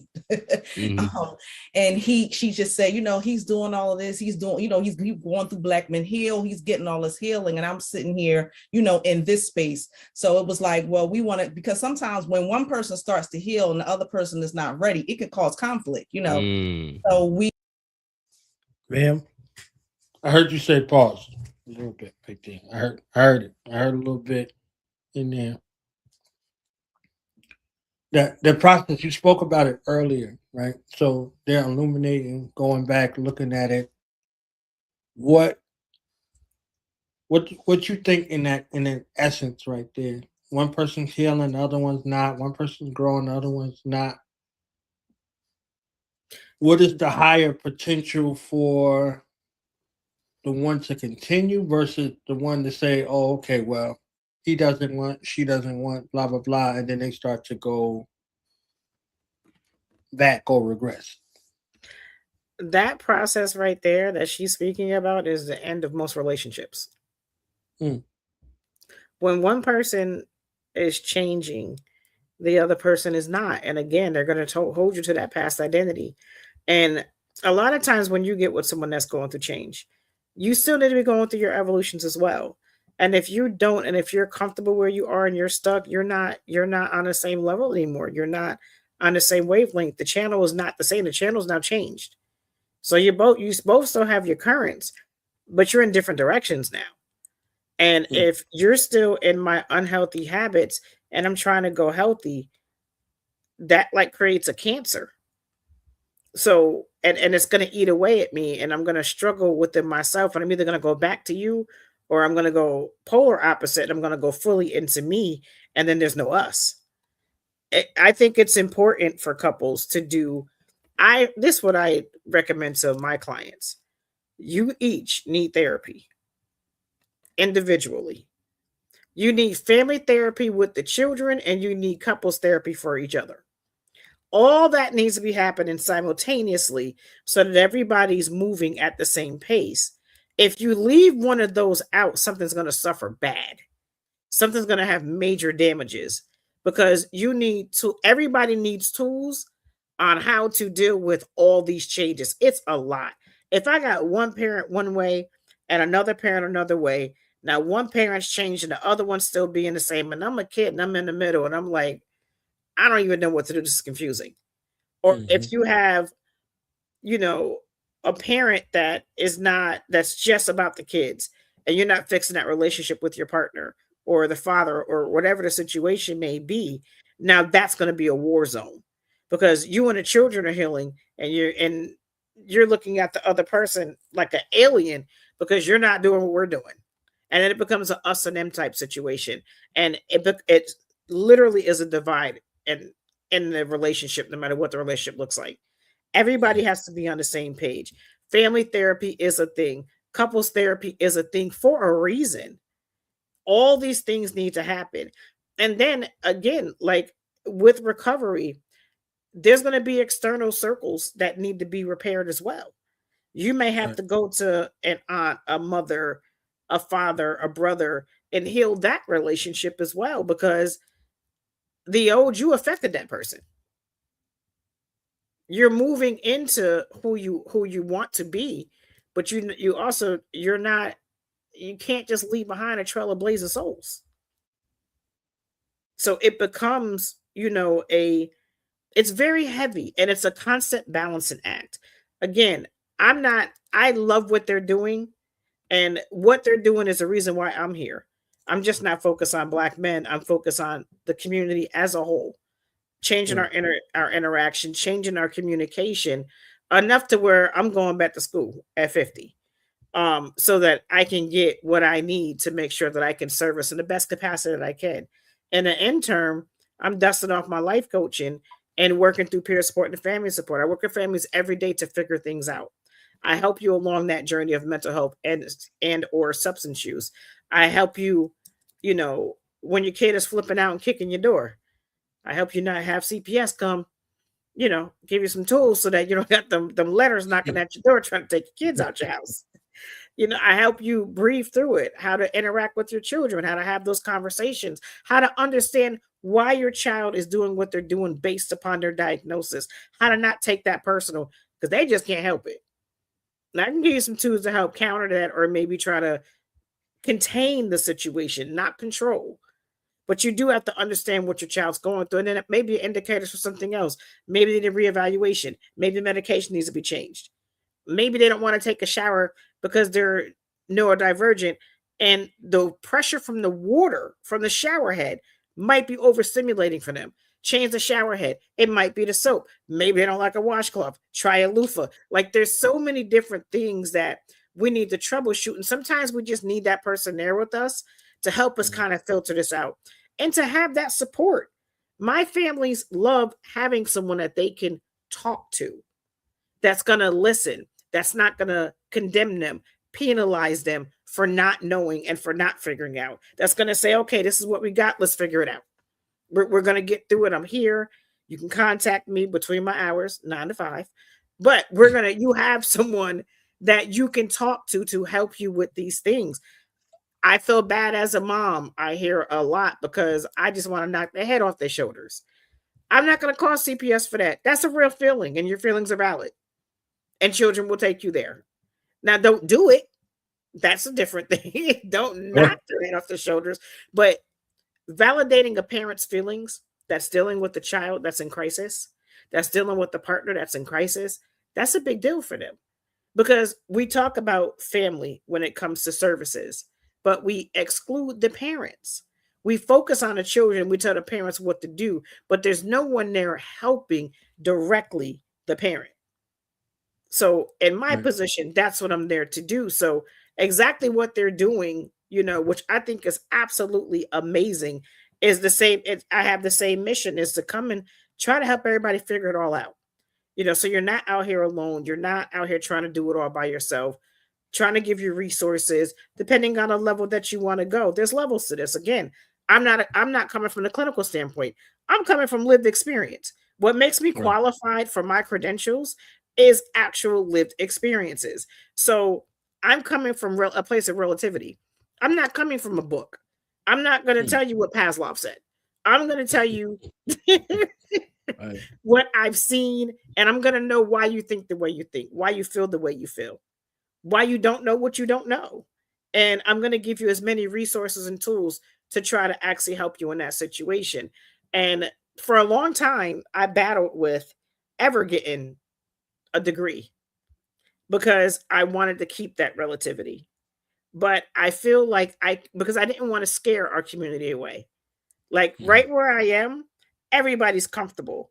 But sometimes I feel like if I get that degree, then it's going to shy everybody away because they're going to think that I'm coming strictly from that aspect. I'm never going to put myself in a position where I'm bound by anything. And if it comes to it, I may not. I don't know. I haven't figured it out yet because I always want to be accessible and of service to my community. And I don't want anything to bind my hands to stop me from doing that. So, because I understand the apprehension and the stigma with going to therapy. So, whatever capacity I need to show up in to help, I'm willing to do that because this is now my personal mission statement is to help change in the communication interaction in our community. With the bars, okay.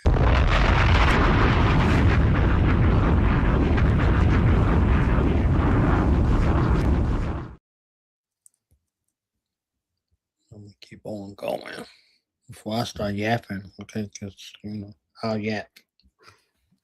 We initially started it off that way, but it's going to expand to just women in general, like just women being a support for Black Men Heal. So I can't wait to do that. And that's going to be we haven't really decided yet, but we're starting out on the Saturday and we're going to sign up and get a questionnaire for the women to go see, because a lot of women are mothers, they can't do things sometimes at night. So we're just going to give them the option of what day they want it to be consistently. And we're just like King's Corner, we're going to offer other women to come in and do topics, just related to women as far as healing. Yeah, that is so dope.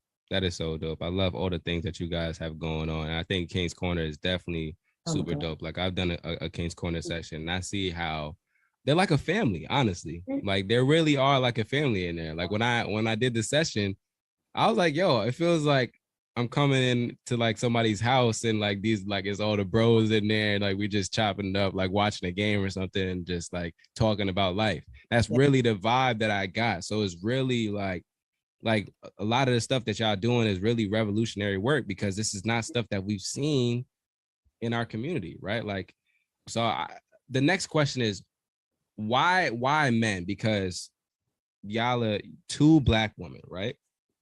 And I talk about this on the page all the time about how in the Black mental health space, and specifically when it comes to like helping Black men to heal, we have a lot of Black woman-led like organizations. But there's always like this like hostility when I talk about like loving Black women and stuff. Now, I won't say from every Black man, right? But there's a lot of trauma that Black men feel like it's coming from Black women. So I think it's important to talk about how Black Men Heal is being run and led by two Black women. So why men initially? Because I know you guys are branching out into women. My answer to that is that I felt like I was tired. I was getting tired and angry and frustrated of seeing the way in which I just felt like the country was really trying to destroy Black men. Just the concept of like, and destroying Black men means like, it's a ripple down effect of destruction of Black men, women relationships, families. So for me, it was just feeling like, between mass incarceration and, I was really getting devastated by seeing all of these unarmed Black men shot and killed by police. That Black men were just really seen as a threat. And also I just felt like all of the disparities between Black men and Black women, when it comes to like Black women are surpassing Black men when it comes to education, social economic status, and all these things.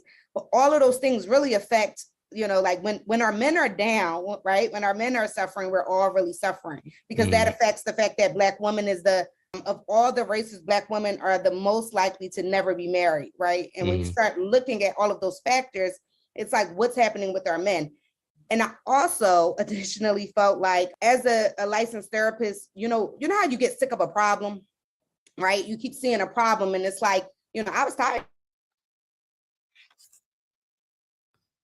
Action comes in. I was tired of that, and I wanted to do something. I was like, I don't want to keep talking about these same problems. Like, what actually am I capable and able to do that could be serving this issue?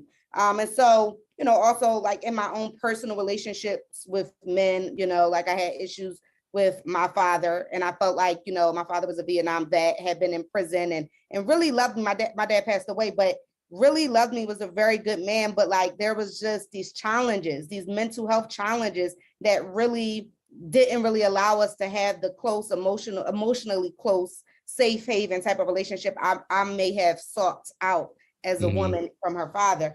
And I thought about it like, imagine if like my father or your father, like we're one generation, right? Like if our fathers or their fathers had therapy, like right now, this generation, our children's generation, I think we're changing the trajectory. But imagine if back when all of this stuff was happening to us, men would have actually been, going through therapy, or, so I think that's my answer. Right. I heard you say pause. You did. You heard me this time. I want to first give high honor and respect to the woman that started this, and then the women that actually joined on to help this movement. I don't want to. I don't think it's a fair thing to say, why did Black men not start it when 4% of therapists are Black, and majority of those 4% are going to be women. So to put this together, I can understand why a woman would do it. And she's having the same frustrations that I have when I work with my families, just seeing all these disparities that all boil down to interaction and communication and misunderstanding. And, for them to create this space, and now they're growing this space, but it doesn't really matter who started it. I'm giving honor to them as the starters, not so much just as women, but as women, for recognizing the need and actually just doing it and thinking outside of themselves. And because women, we're going to go get therapy. We're going to go to the doctor. We're going to do the healing stuff. It's a lot easier for us to jump up and just go do that. No, and it ain't always healthy. I'm not going to say that, but we will, jump on that wave. Black men don't have enough spaces where they feel safe enough to do that. So for that space to be created, and she built it and they came, that's a beautiful space to be in. And I think that, I don't think I will for this to grow, for more men to learn, for more therapists to come on board. And I hope that something sparks in some of these men, particularly the younger ones, to actually go into the mental health field. We do need more Black practitioners, especially Black men. When I can count, in my organization, I think we have one Black male. We have an organization that has over 900 people. And I think almost 900, somewhere between 800 and 900. And I only know of one that's a problem. And if our grandfathers would have had therapy, we wouldn't be having this conversation. This wouldn't be a thing. Because there's so many things that we want to latch onto from that time. If healing and therapy was a part of that, the men would have been different. And we would have been still reaching back to be those men. We want to be those men, and they weren't healed. Imagine if they were healed. Imagine what could have been built, what could have been kept. Even though they tear it down and take it from us, better decisions would have been made. Families would still be together. Women probably wouldn't have to work. Because the men probably would have created a way to make sure that they could bring the provision and make sure that the family could be taken care of. the woman could be the nurturer again. But now she's not. She's a disciplinarian and the provider, and the nurturing actually goes to the wayside. But I think that, but again, it hasn't happened. We don't know because they didn't get the therapy. And honestly, the men 50 and over right now ain't getting the therapy. Actually, almost 40 and over. The 30 and unders are. So this generation, is kind of like they have their stigma with it. They're not moving. But the younger generation is a lot more open to it. You do see a lot more of them getting help. They don't want to be their elders. They want to be different. They're moving different. They relationship different. They work different. They interact different. And yes, of course, we have YNs, we have issues in communities, but that is not a representation of Black men in America as a whole. That's going to be in any culture. You're going to have those that are not doing so great, that are not making the best decisions. But that one aspect of our community does not identify all Black men. So, we do have that next generation coming up that's almost fixing themselves. They're learning these things early. They're implementing these things into the schools early. They're doing breathing techniques. They're doing, grounding things like that in schools where we didn't have that. I wouldn't know what you was talking about. Put your feet in some dirt. When I was in elementary school, that was a foreign breathe. Take a moment, like none of that was a thing. There was much harsher consequences for feelings and actions. Now they're trying more gentle approaches, which this younger generation, outside of the ones that are growing up in traumatic homes, are actually raising up to be better men and women than we were.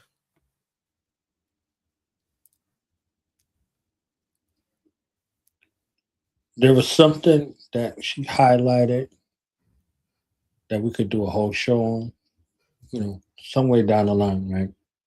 She said her father was a Vietnam veteran and he also went to prison.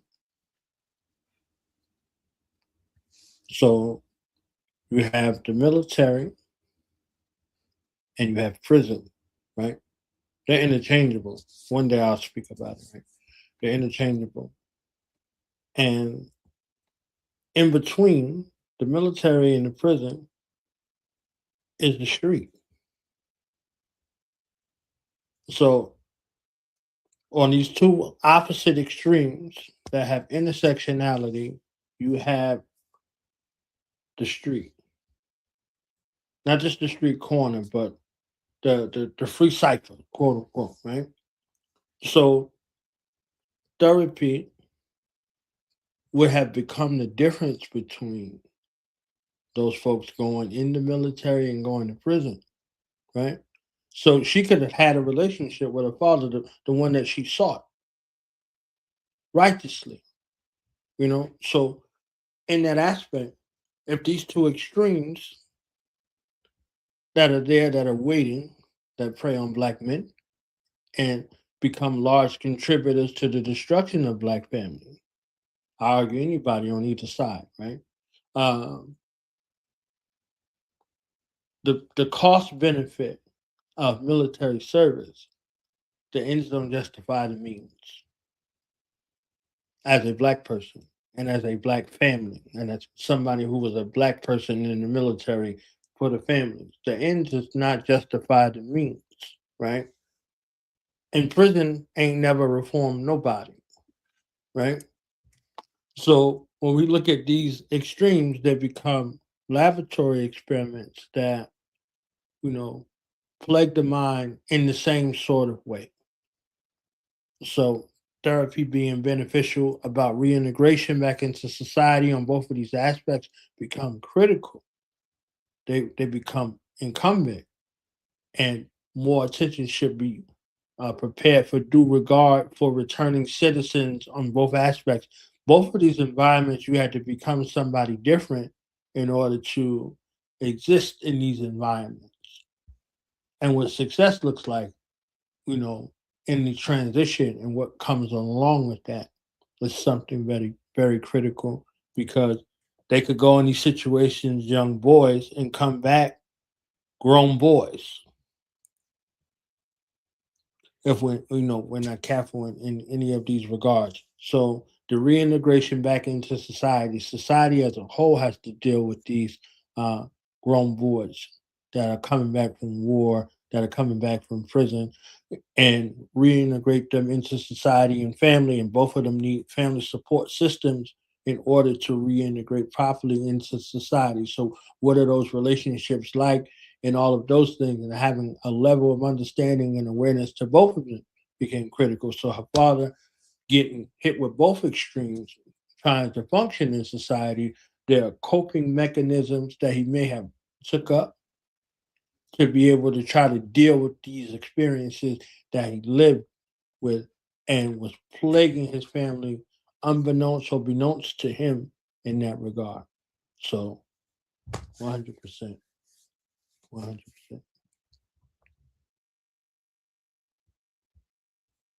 You good to go, ma'am? Yes, sir. All right.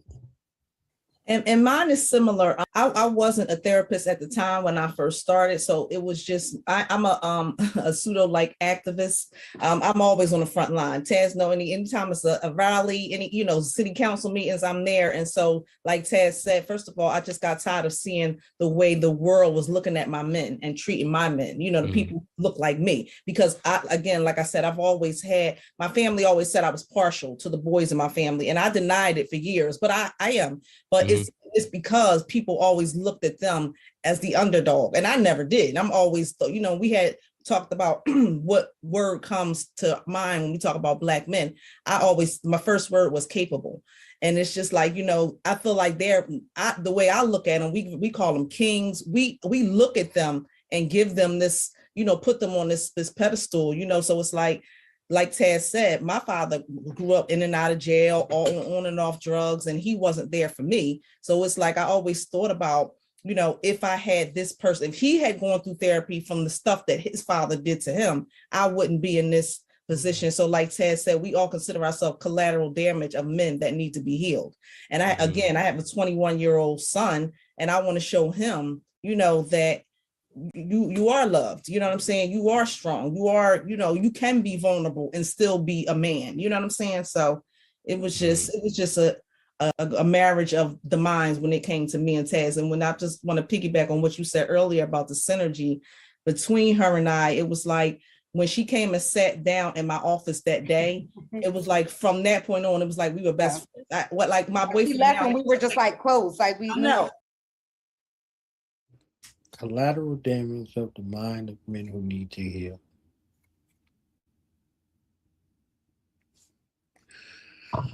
Ma'am.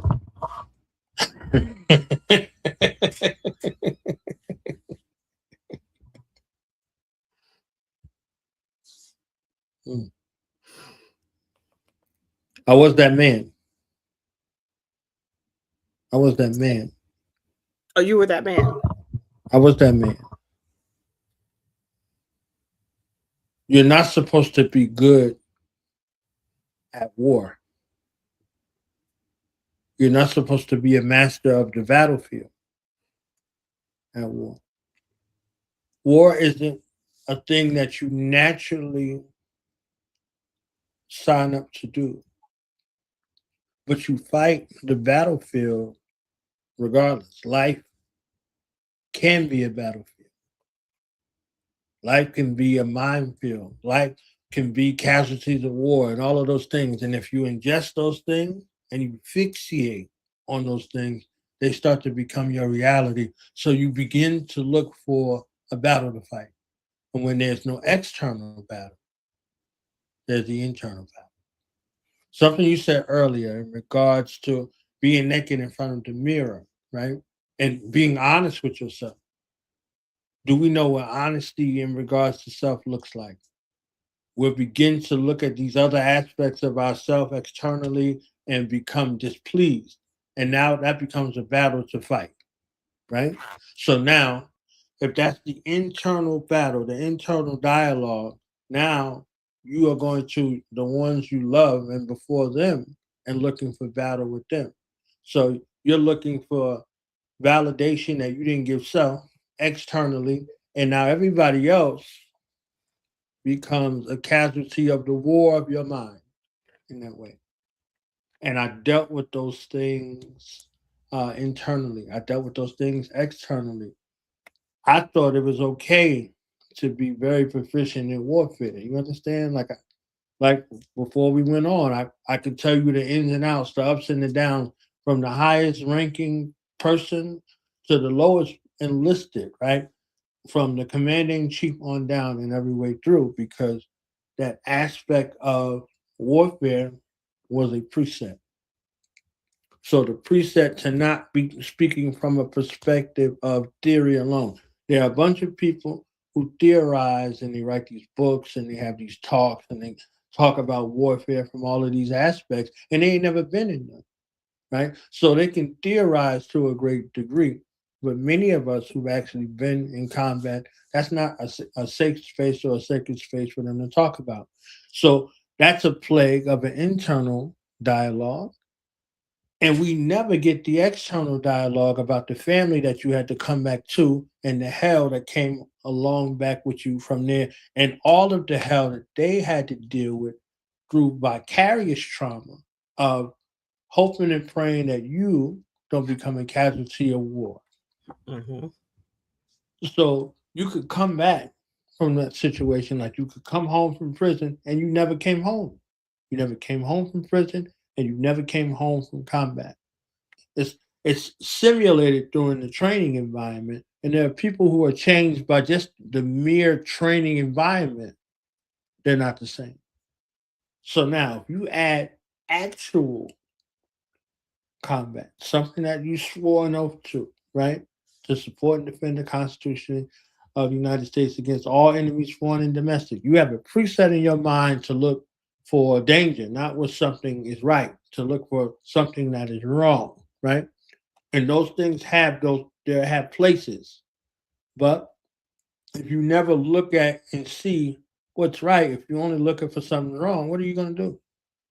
What kind of family life are you going to have? Everybody going to be on eggshells because you're going to be coming in complaining about something that's wrong.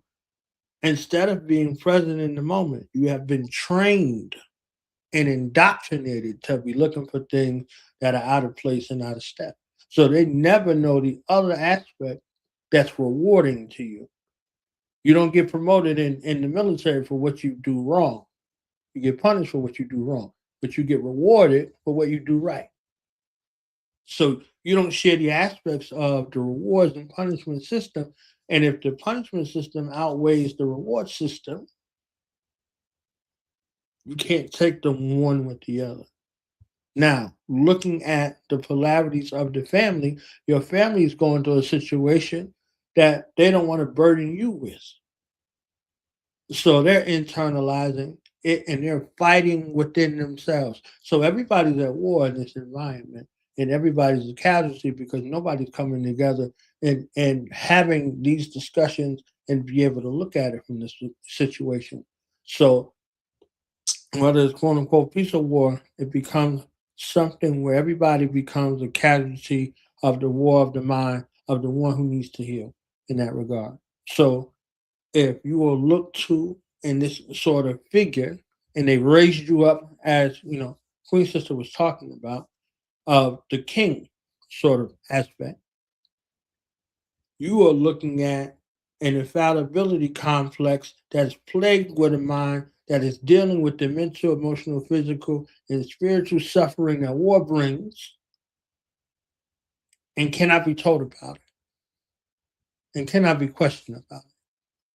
So you're a fool walking around, appearing though you're wise. You have an external command structure of authority where you're amongst those people that you are superior to and they do whatever you tell them to do. And you create a hellified home because of it. So oftentimes those worlds never come together until something happens. And the people that you go to are ill equipped to deal with it because this is a specialization right here versus a general sort of situation. So that environment becomes even more hellified based off of that uh, particular understanding.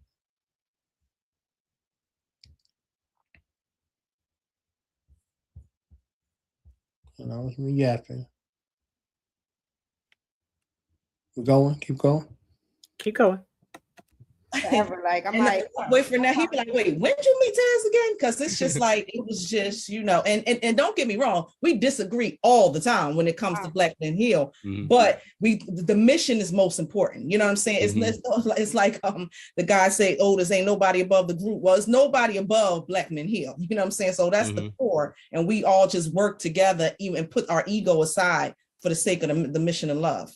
Right. And I think that's beautiful because, again, like I was saying earlier, is like we don't have enough examples of this in our community. A lot of what we see, at least, what I used to see, is that black men, Black women, Black people in general don't know how to work together.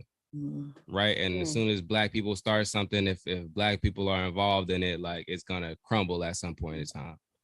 Right. Because egos get involved and there's gonna be arguments and drama and all this kind of stuff. So to see y'all leading this organization and being able to bring people in and the level of complexity that y'all have to deal with when it comes to structure and timing and all these different things, it gives me inspiration, but it also, I think, sends a clear message that we can and will, continue to build our organizations, and it is possible in our community.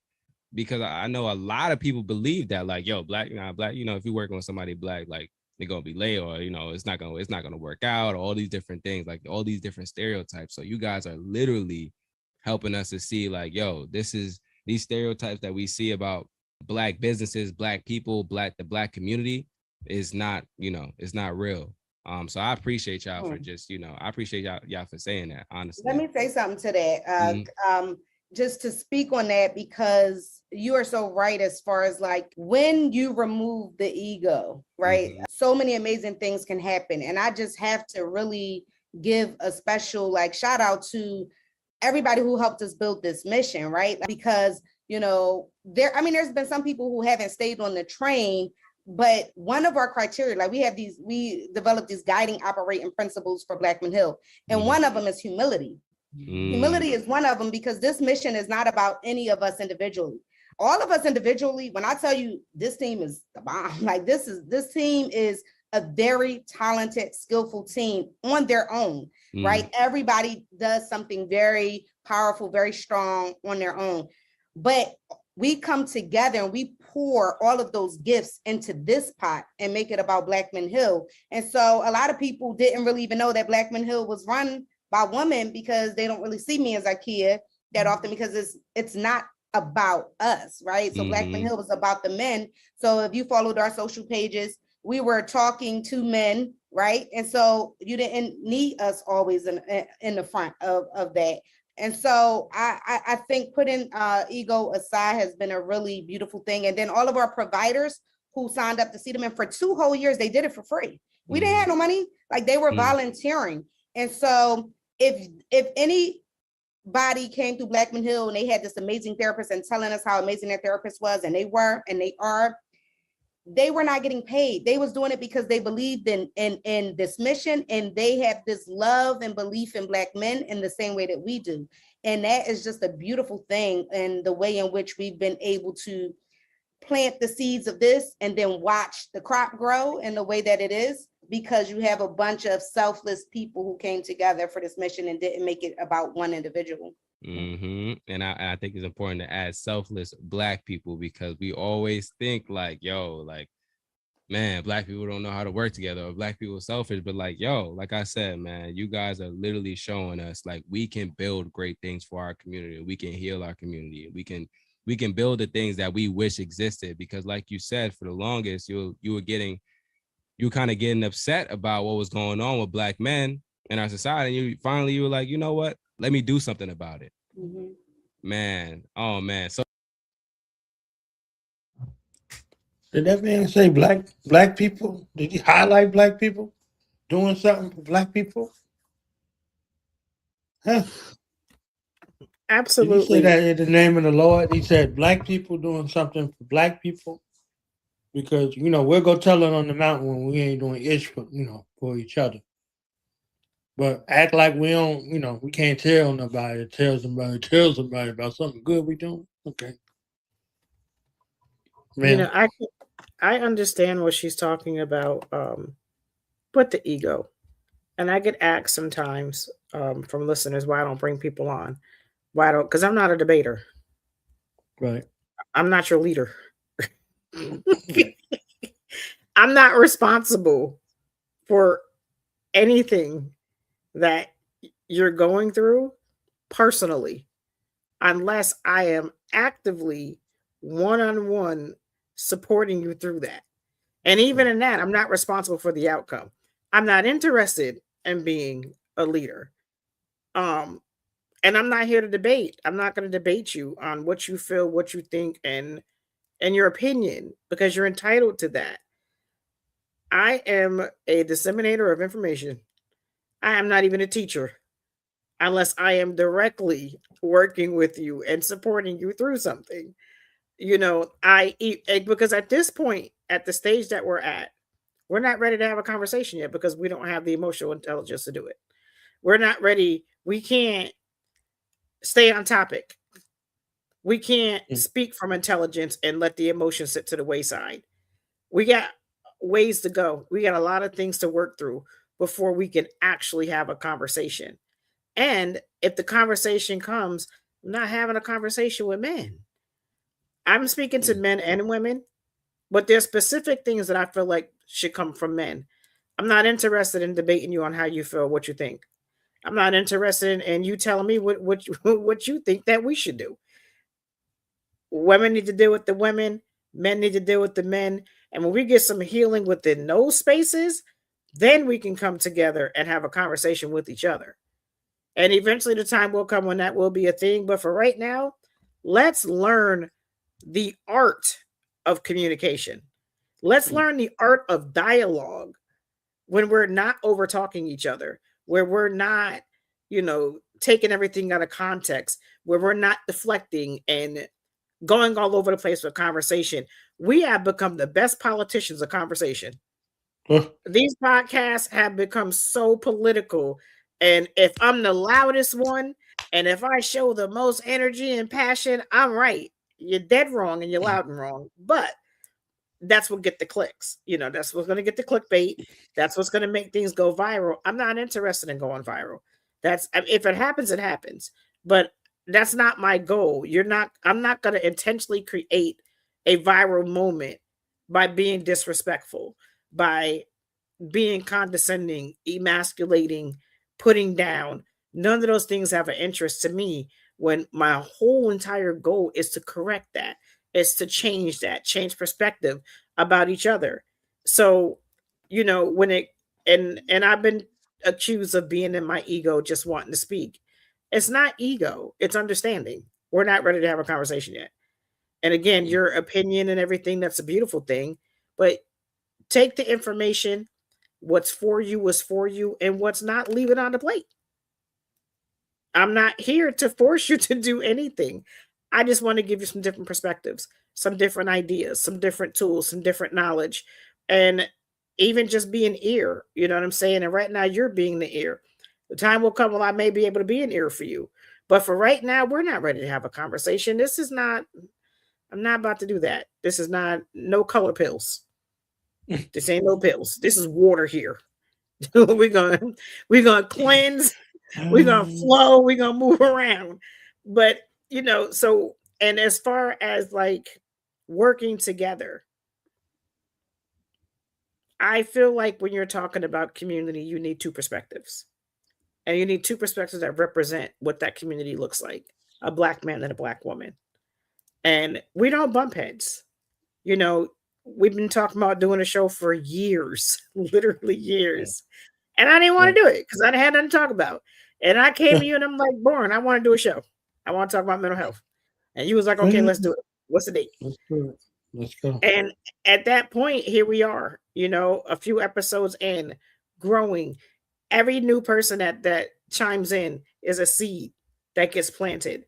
And hopefully we can water that with nutrient water, with positive water, with affirmative water, manifestation water, nothing murky, because that's not what we're here for. And I believe that the true intention of this show will make it go where it needs to go. It's going to make it be what it needs to be. So, again, I'm not coming from ego. I'm just coming from, I'm not about to argue with you. Go stand in the mirror, butt naked, unclothe your emotions, and go argue with that. Because I'm not about to argue with you. And again, eventually we can have dialogue when it's healthy. And when that time comes, it's going to have to be with the intention of solution. If it's not, I don't want to talk. So for right now, I am just a speaker. I'm just speaking from experience. I'm speaking from, experience with others, personal experience, things of that nature. I'm not coming from a clinical aspect. That's not my ministry because I'm not there yet. So, and I appreciate everyone that has stayed with us as long as they have, because this is a longer show than we usually do. But the fact that you are here lets me know that there are some people that feel the same, that we need to change some things, that we need to have more conversations, that these things are important to enough of us, because one of us can tell someone else and then tell someone else, and that will create that domino effect that we need, that we got to do something different. We getting our asses handed to us left and right, and we are volunteering it. We are towing a line of slavery. We have definitely picked up that garden hoe, and we singing Negro spirituals and wearing each other out with that hoe, and we got to stop. We have got to stay still for a minute and just stop blaming everything long enough to understand who we're at war with, understand their strategy, how they work, look at the history, understand the future intentions so that we can defeat that. And if we can't fight our own demons, we can't do nothing with this system.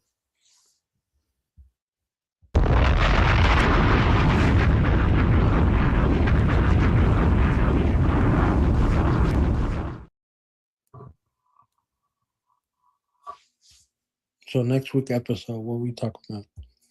Next I'll be week, finding out like y'all. Look, I'll be ready. Next week will be part 2 to this. It's going to be healing while still living, because this journey, it sounds amazing if you have no children, no real expenses, they're real minimal, you got the perfect job, but that's not our reality. We got kids, we got families, we got work, we got responsibilities, we got school, and we're going to talk about what that looks like to implement healing into everyday stressors, everyday life, everyday responsibilities.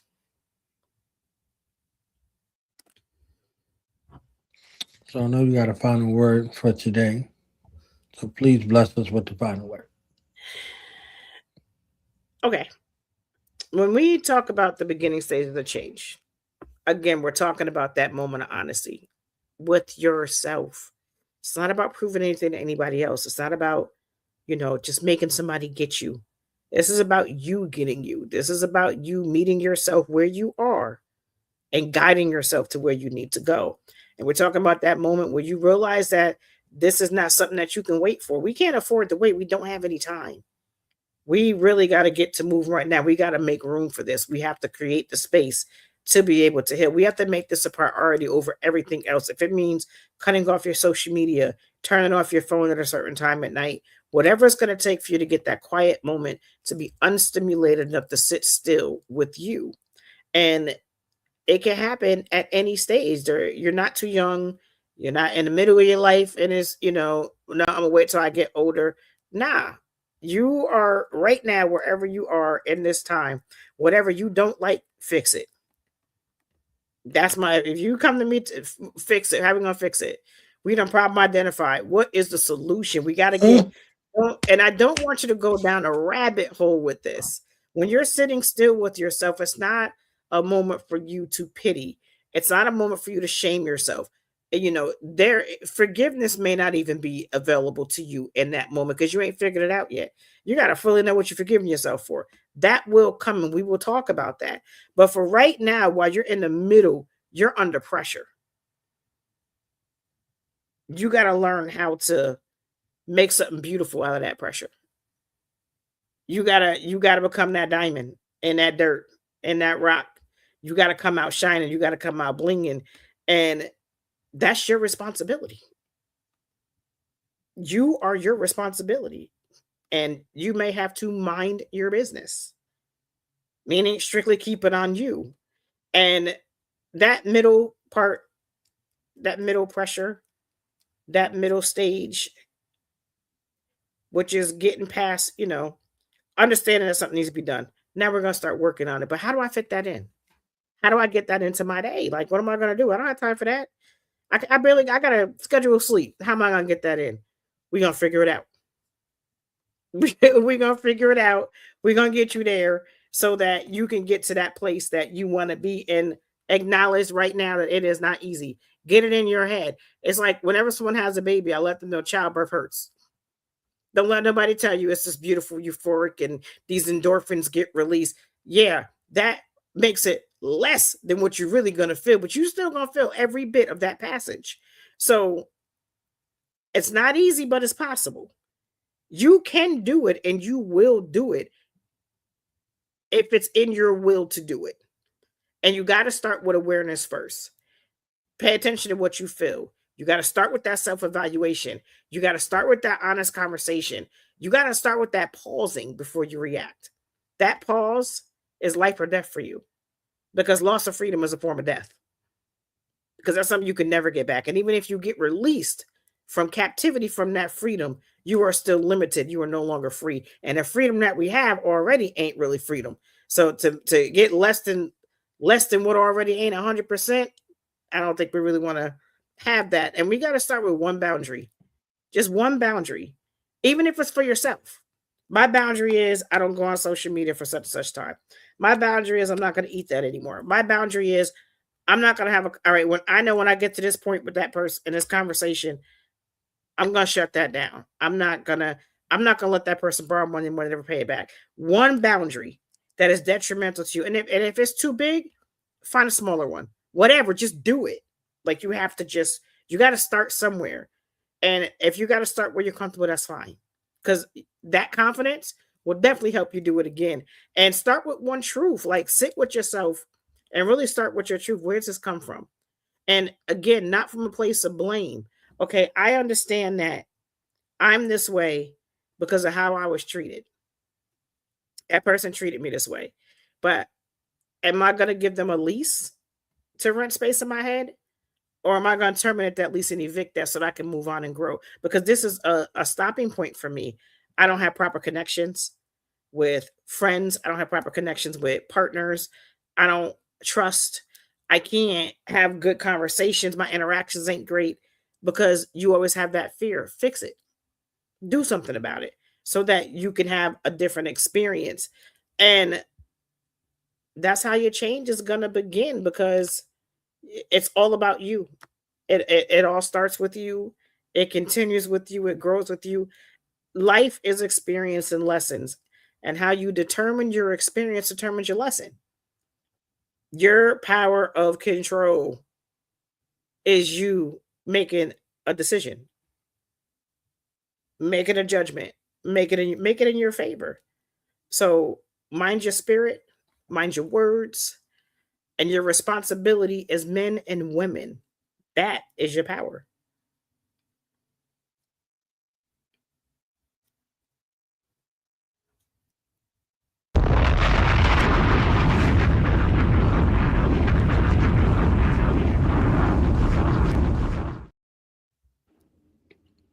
And with that, Miss Chanel, Knowledge Born, Self Meet Self podcast number 9 in the books. Come back next week, okay?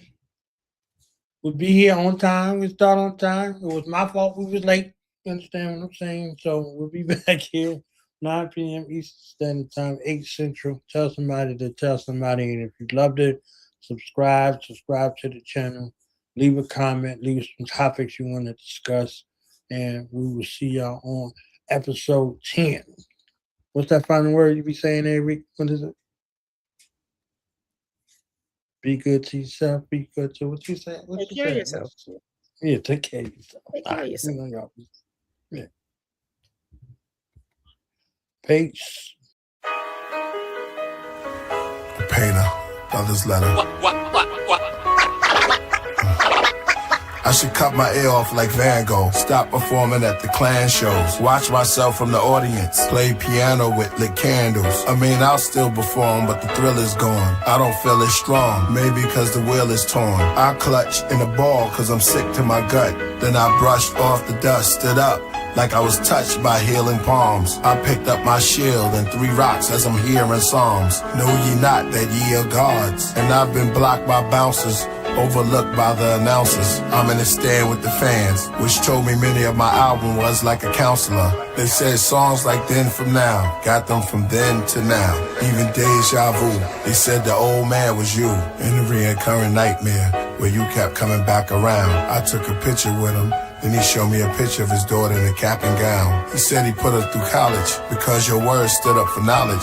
Said, to be honest, you like a prophet. I said, stop it. He said, what made you right before quarantine take us to Nebula in a rocket? I said, it was just my journey to the planet of gods, or divine intervention. Just a mantra, I said, for the monsters in my head. Kept reliving, but we true and living. Like 3 supermen then, he said, who you kidding? That was a beautiful listening. Clan came on and music was hitting. They did 4th chamber while I talked to strangers about his divorce and child support papers. Got to restrain in court for his anger. On the cross cause of haters. As goes finish up with the black suede Wally Don. They look around, I'm not on. They search backstage and I'm gone. Watch finish the set, play the next song. Play the next song. Nobody would remember. He hardly was a member. But the gods was his avengers. With the bars always an inventor. From kindergarten to jobs at the center. From the mini mart parking cars for the winter. Kept a penny jar. What's the odds I get injured? Dreams of a football star was hindered. My lovers died, my brother's demise. My first son arrived in September. Virgo. No more pop locking like a turbo. Stopping in Stockton in my circles. Metanetza, love was eternal.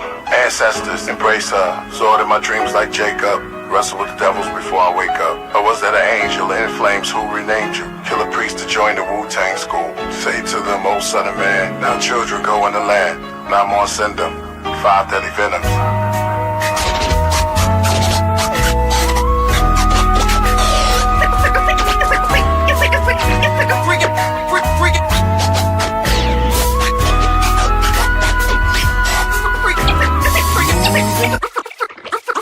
Freak out, yo!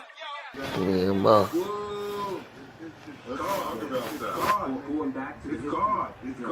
Man, say what up. Huh? Say what up.